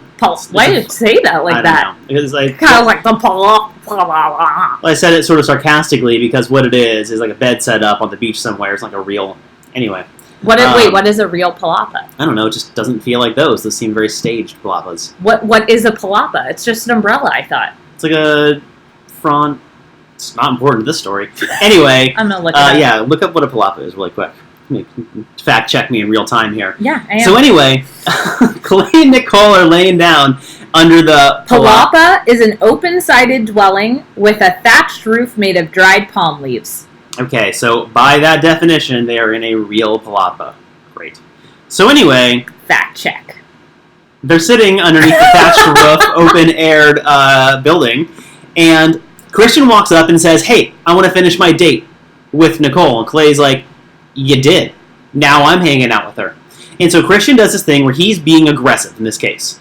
So Clay is being assertive in this case. Correct. Which is exactly what Nicole said that she wanted. However, she then criticizes Clay later on. And this is really, really interesting because let's observe this for what it is. Clay may be the most physically capable person on that beach. Mm. He is massive, both in stature and in body size. In fact, when they're on the beach, when Nicole and Christian are on the beach flirting, And he says, what do I have, or what does Clay have that I don't have? And I turned to Rachel and I was like, 100 pounds of muscle? Like, dude's huge. So, being that physically large, there comes a strong understanding of how other people interpret your actions. In this moment, Christian is standing over Clay. Clay is laying down. Clay does not move. Because I think if he had the way Christian presents himself, he would have taken that as a physical confrontation. I will remind you of To Kill a Mockingbird, the scene when it's Atticus? Yeah, right? The lawyer? Yeah. Thank you. Atticus is sitting on outside the courthouse, and he is waiting for the mob to get there because the mob is going to go hang. Is this Boo? Tom Jones. Tom Jones. So anyway, the mob confronts him, and Atticus never gets up from his chair, and that's a great literary example of showing BDE. Actually, it's big dick energy is not standing up to physically meet someone who is being aggressive towards you. Clay plays this so well. He says, "You had your date. Now we're together. You can talk to her afterwards, but right now we're together. Your date is over. You have no say in the situation. Nicole and I are doing this thing. If she wants to leave, she can leave." And she does not do a good job of making what she wants known in this situation. So, had Clay stood up, there could have been something worse happening. He did everything right. And then afterwards, Nicole is telling him, well, he was towering over you. That's emasculating Clay's actions. Right. He did the right thing by not standing in front of this dude who was acting very aggressive. Had Clay stood up, there could have been easily a fight in that situation. 100%, because and he didn't. Christian has that machismo, aggressive side to himself. Is there assertive behavior? 100%. But had Clay stood up, that would have been the worst call, and then Nicole actually reinforces the negative stereotype of aggression in that case. And it's unfortunate, but it seems to be what she's attracted to. So I also want to acknowledge, we had a comment that says, I think too much assertiveness can come across as possessive. We're not talking about the content of the assertive statement, because it's the content that would be possessive. We're talking about the communication style, right? So there's passive communication, there's passive-aggressive communication, there's assertive communication, and there's aggressive communication. Yeah. That's it. The style in which the content is given, right? We're not talking about the actual content of it. Being possessive is different. It has nothing to do with a communication style. You can be passive-aggressive, you can be passive, you can be assertive, you can be aggressive, and be possessive.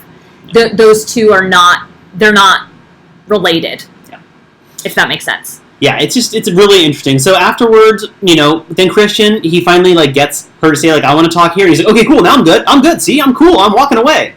Fuck, I know exactly what you're doing. We all saw what you were doing. You're being a dick. Yeah. So Clay admits he's a little shaken, because he knew what was going on there.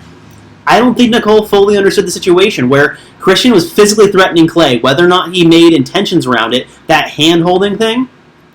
So Clay's adrenaline is up, which is why he didn't get up, and he made a really smart move there. And so he shares, he says, I'm jittery, I'm sorry. Yeah, so they want to go walk and get it out, and that's when Nicole, unfortunately, kind of reinforces a negative stereotype around masculinity. So Clay handled that incredibly well. He felt himself getting angry and could have easily went into that I'm bigger than you, I'm going to assert my power over you type of thing, and he didn't. He remained assertive, saying, no, you had your date, I'm going to spend my time with her now. Yeah. That was assertive. Christian, his body language was even aggressive. Yeah. Right? And again, that's a communication style. And Janine and Emily, I agree with you. I don't think, and Hannah does this too with Blake and Dylan before, I wanted Nicole to also say something like, ask me what I want. Yeah. Stop arguing over me like I'm not here. I'm not an object. But with how it played out, I thought that Clay handled it very well. Yeah. So we get to a cocktail time before, so there's a commercial. We get a little warm-up of Derek talking to Katie about his confusion with Demi. It's cocktail time before the rose ceremony. And Demi's confused about her feelings, and then she and Derek sit down, which, here's my one criticism of this. How on earth did production allow them to go to the noisiest of palapas to have the most important conversation of the entire 2 episodes of this week? Okay. Why did they let them go? It was so loud. I know, it was really hard to get. I wish that they had subtitled it. Super annoying. So, I just want to acknowledge something off the top before we talk about this conversation. Yeah. And that is that I do truly believe that if Demi were dating a guy back home, that everyone would be villainizing her, saying she shouldn't have gone on the show, saying that, you know, if you're dating someone at home, don't go on a Bachelor show. Yeah. And it is being treated differently because she is dating a woman. I don't think that that's great. No. No matter who you're dating, we need to treat it the same way because that is equality. I just want to say that off the top because I really appreciate the fact that this conversation is coming up on the show. Yeah. I love how this conversation was handled, and we'll talk about it. And I want to acknowledge that there's a massive double standard happening, that Demi is being given it's okay that you're dating somebody else, whereas if it were like Chris Bukowski was seeing a woman back at home, that would be the plot line. So, I agree with you. There's the double standard. I give one extra amount of benefit to Demi in this. She did say, and she has said... that it's very casual. She said it's casual, and that whoever she's dating... the girl knows about it. And so she's going to...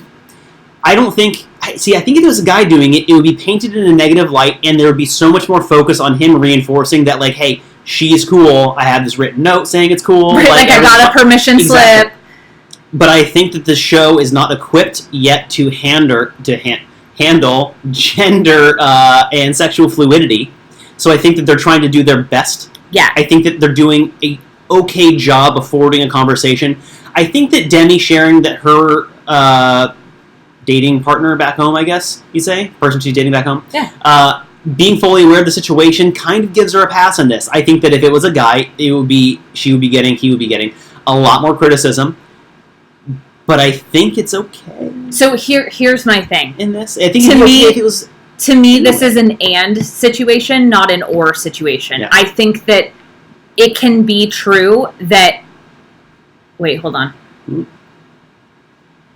Okay, so I was just reading comments from podcast listeners. Sorry for that break in the dialogue. I think that we need to acknowledge that both things are true. So it's really great that this is happening on a platform that typically does not have conversations like this, and that we get to talk about things like fluid sexuality and being open and all of these things. And we can acknowledge the double standard. Absolutely. And we can say, you know what, this is pretty shitty, that if a guy did this in a heterosexual manner, that it would be treated differently. Very differently. Yeah. And if a guy did it with another man, it would be treated incredibly differently. Oh, yeah. So, I wonder how that would go. I know. So, actually, I want to address, Emily writes in the chat, but Demi said she was head of her heels for the other woman. That's a problem for me. If she was head of her heels for her, then that's more than just casual, in my opinion. I agree with you, and I think I understand why she used that framing and why she's on the show. I think Demi is really confused about what she feels. And I think that's why she's doing the show, to figure out, so you went from, what we saw in Colton's season, right, to all of this discovery about herself and realizing that, and she shares that she had been feeling this for a long time.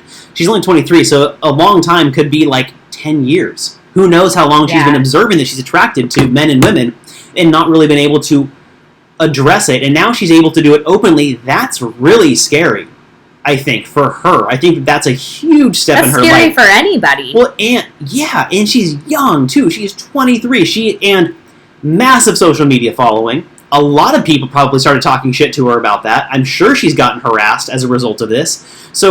And yes, production did want her on the show. And production wanted her on the show because she is someone that gets dialogue going. People find her...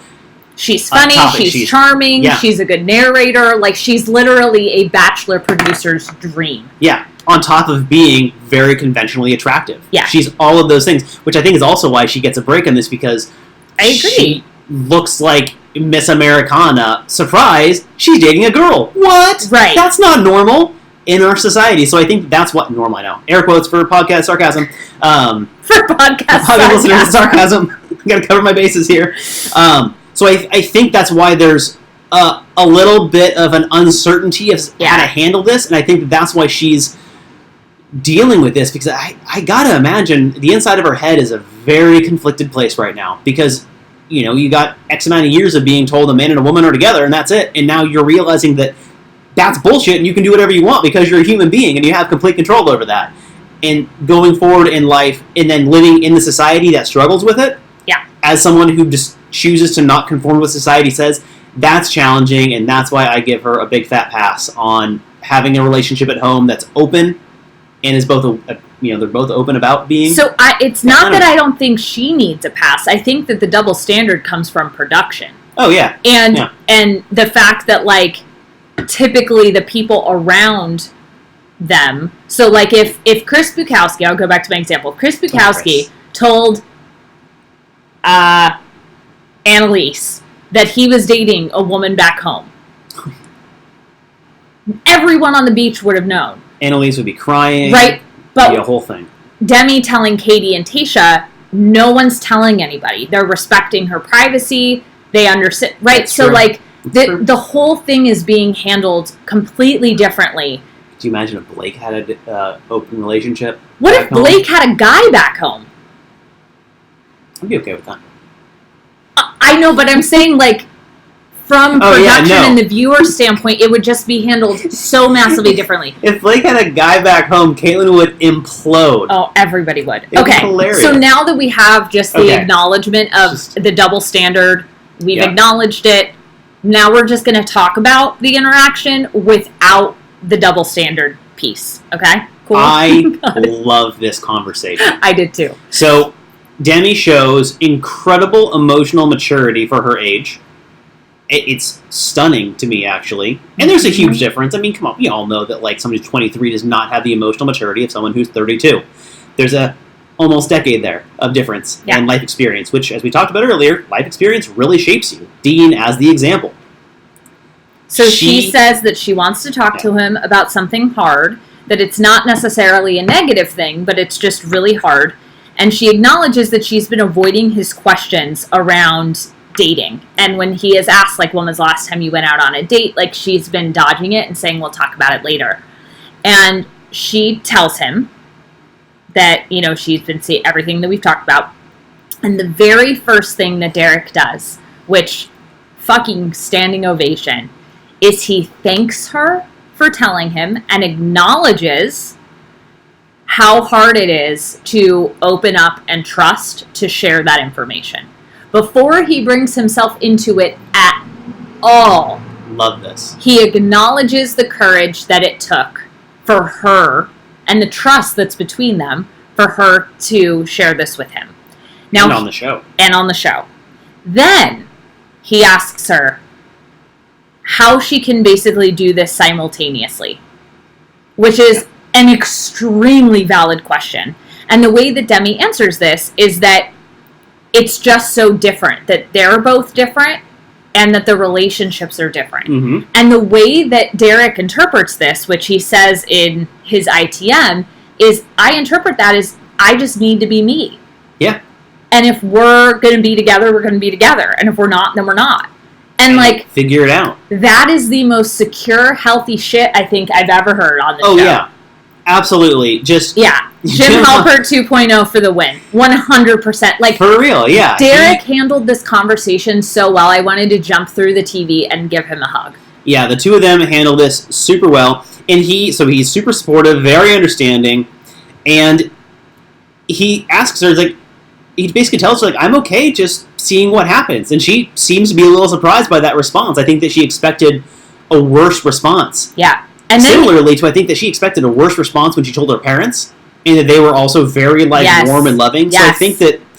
Then he empathizes with her about the stress that she must have been feeling on the beach, like, holding this in. I mean, literally, like, kudos to both of them. It was such a healthy conversation. And he also reminds her this is not slow how he feels about her. So he's takes what she says, acknowledges, empathizes, offers support, and then he's like, so now that we're on the same page, like, I'm still into you. Yeah. And she's like, good, me too, and cool. And then they kiss. And As you should. Oh, so honest. It was so honest. It was amazing. Okay, now we're almost at 2 hours, so let's just whip through this. So we go to commercial. Dean and Kaelin talk about the van and showering, and Mike tries to woo Sydney, and then Chris and Katie are kissing, and... Sydney just doesn't seem happy. Yeah, JPJ, out of nowhere, starts memorizing a Shakespearean sonnet to recite to Tayshia, because apparently he's into Tayshia, and then she really likes it, and they make out. Which, hold on. What? So first of all, I have not seen them talk. Secondly... Editing, right. Secondly, who thinks of that, and then he fucks up telling it, but then powers through? Yeah, I know. Who thinks of reciting Shakespeare on and he like gives context as to like why he chose that sonnet. Yeah, he's like, I feel like a young Romeo around you. Yeah. I was so blindsided by this situation that I still don't really know how I feel about it. And then Tayshia talks about how she's like super into him. Typically guys who talk like him and present like him don't have a lot of intellect.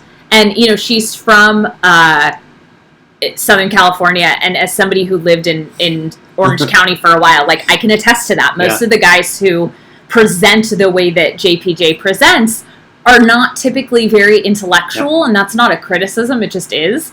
Janine, that's who it is. Jack Ryan, he's in the Amazon show, John Krasinski. That's what Derek looks like, he looks like bearded version of Oh my god, John that's Krasinski. what it is. Derek went from Jim Halper to Jack Ryan. Well, yeah. That is amazing. Here's what's frustrating about John Paul Jones, though.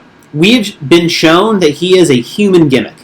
They talked about it on the Men Tell All. Chris Harrison just kind of makes fun of him all the time. Objectifying. We get a weird edit of him every time. He's sleeping in the pool. He's like hiding under these pillows. He's throwing up hot sauce. Like, he's doing all this crazy shit. And Chris is like, you're crazy. And he's like, yeah, I guess I'm crazy. Apparently, he's crazy smart. And Tayshia says he's so intelligent. I wish we got that edit of him. Not like crazy goofball weird person with the voice. Like, show us intelligent person. Because that would make a lot more sense now that Tayshia's crazy into it. So that's cool. So then we go to a commercial, and when we come back, it starts to set up what actually leads into next week. So I don't think we need to recap this because I know we're going to see it leading up to it. Yeah. So the preview for next week, we're going to see the altercation between Christian and Jordan. Apparently a rose ceremony that is, get this, dramatic and shocking. I know. Yeah, and JPJ and Tayshia are coupled up.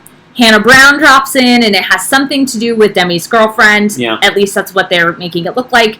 And it looks like Clay and Nicole are making out, so maybe perhaps Christian and Jordan get kicked off the show for actually getting in a fight. Christian and Jordan are they get physical. We see it start out. However, I want to acknowledge something. The group dynamic of that was really, really toxic leading up to what we're going to see next week, the fight and all that. Everyone was trying to talk Jordan down, and he wasn't. Everyone's like joking about it, and he's like, I'm going to go do it. They're like, no, we were just joking. Like, no one messed with the thing. And he's like, I'm going to do it, though. So, in a way, I think that he was kind of propped up by that. At the same time, like, maybe listen to the crowd and, like, I don't know. We'll see what happens. Whew, that was a lot, you guys. For those of you who were here live with us, wow. Seriously. And for those of you who are watching the recording and watch the whole thing, thank you. Downloading the podcast, please don't forget to leave comments, not just in the live chat, but under the video itself. Hit that thumbs up button. All of that engagement with the video, it tells YouTube, like, hey, this video is interesting. And then YouTube is like, oh, it's interesting. Yeah. Other people need to see this interesting thing. That's my YouTube voice. Also, we are in communication with the powers that be around getting some contestants from the show to interview. So if you have thoughts as to who you'd want us to interview, we can directly reach out and ask about so-and-so. We've got to wait a few more weeks for the show to kind of run through its course before we get the green light to interview anybody. But let us know who you're thinking about and who you want to talk to about. And thanks for everything. I mean, this has been this season is way more in depth than I thought. I thought I was going to be making fun of drunk people, but I mean, a little, but this is way more in depth, and I'm sure there's just more drama to come. And Tamara says, she says she feels like she should get college credit for this course. Podcast. We will write out a letter that you can send into a college if Continuing education units in psychology. Thank you, because that's really like, you guys, if you've been with us from the beginning, you'll know this, but if you're just joining us recently, the whole point of this show is to really like find where the Venn diagram overlaps between the Bachelor world and like clinical psychology and healthy relationships and sex education, and actually talk about the show in a way that is still fun, is still lighthearted, but also addresses serious stuff, because there are things that come up on the show that are really important to talk about. Everybody's saying Demi. Yes, we will do what we can. That's going to be a hard person to get, but we will try our best. I feel like ABC is protecting her more than like the actual leads of the shows. Actually, you know what you guys can do? So if you're watching this video, if you have a person that you want us to interview, tag us and them in an Insta story or on a tweet. Our Instagram handle for the show is The Wright Reasons, WRIGHT. And then our personal Instagrams are in the description of this video, but it's at The Wright, so the WRIGHT _ Rachel, and at The Wright _ Kyle. Not that creative, but it is effective. Yeah. RACHEL is how you spell my name, and KYLE is Kyle's. And if you tag all of that, like the contestant and us in that Instagram, then we can share it more, and then hopefully they'll see it. We've been in talks with a few of them on Instagram, so then they'll see that actually other people want to see them on here, and that will help too. Tag them all. So thank you guys so much for being here. Don't forget to leave a rating and review on iTunes or wherever you're listening. Give this video a thumbs up. Leave a comment. Thank you so, so much. We love doing this with you guys, and it just would not be as fun without you. It'd just be us talking. So that'd be really boring. We want this to be a conversation. Yeah. And, that's all I got. I'm just really grateful. I'm going to go have a cough drop. Yeah, that was... I talked for 2 hours straight. That was a lot. All right, friends. We will see you next week. And week 3. Thanks for being here. We'll see the craziness. Bye. Bye-bye. We'll see you in the comments. Bye-bye.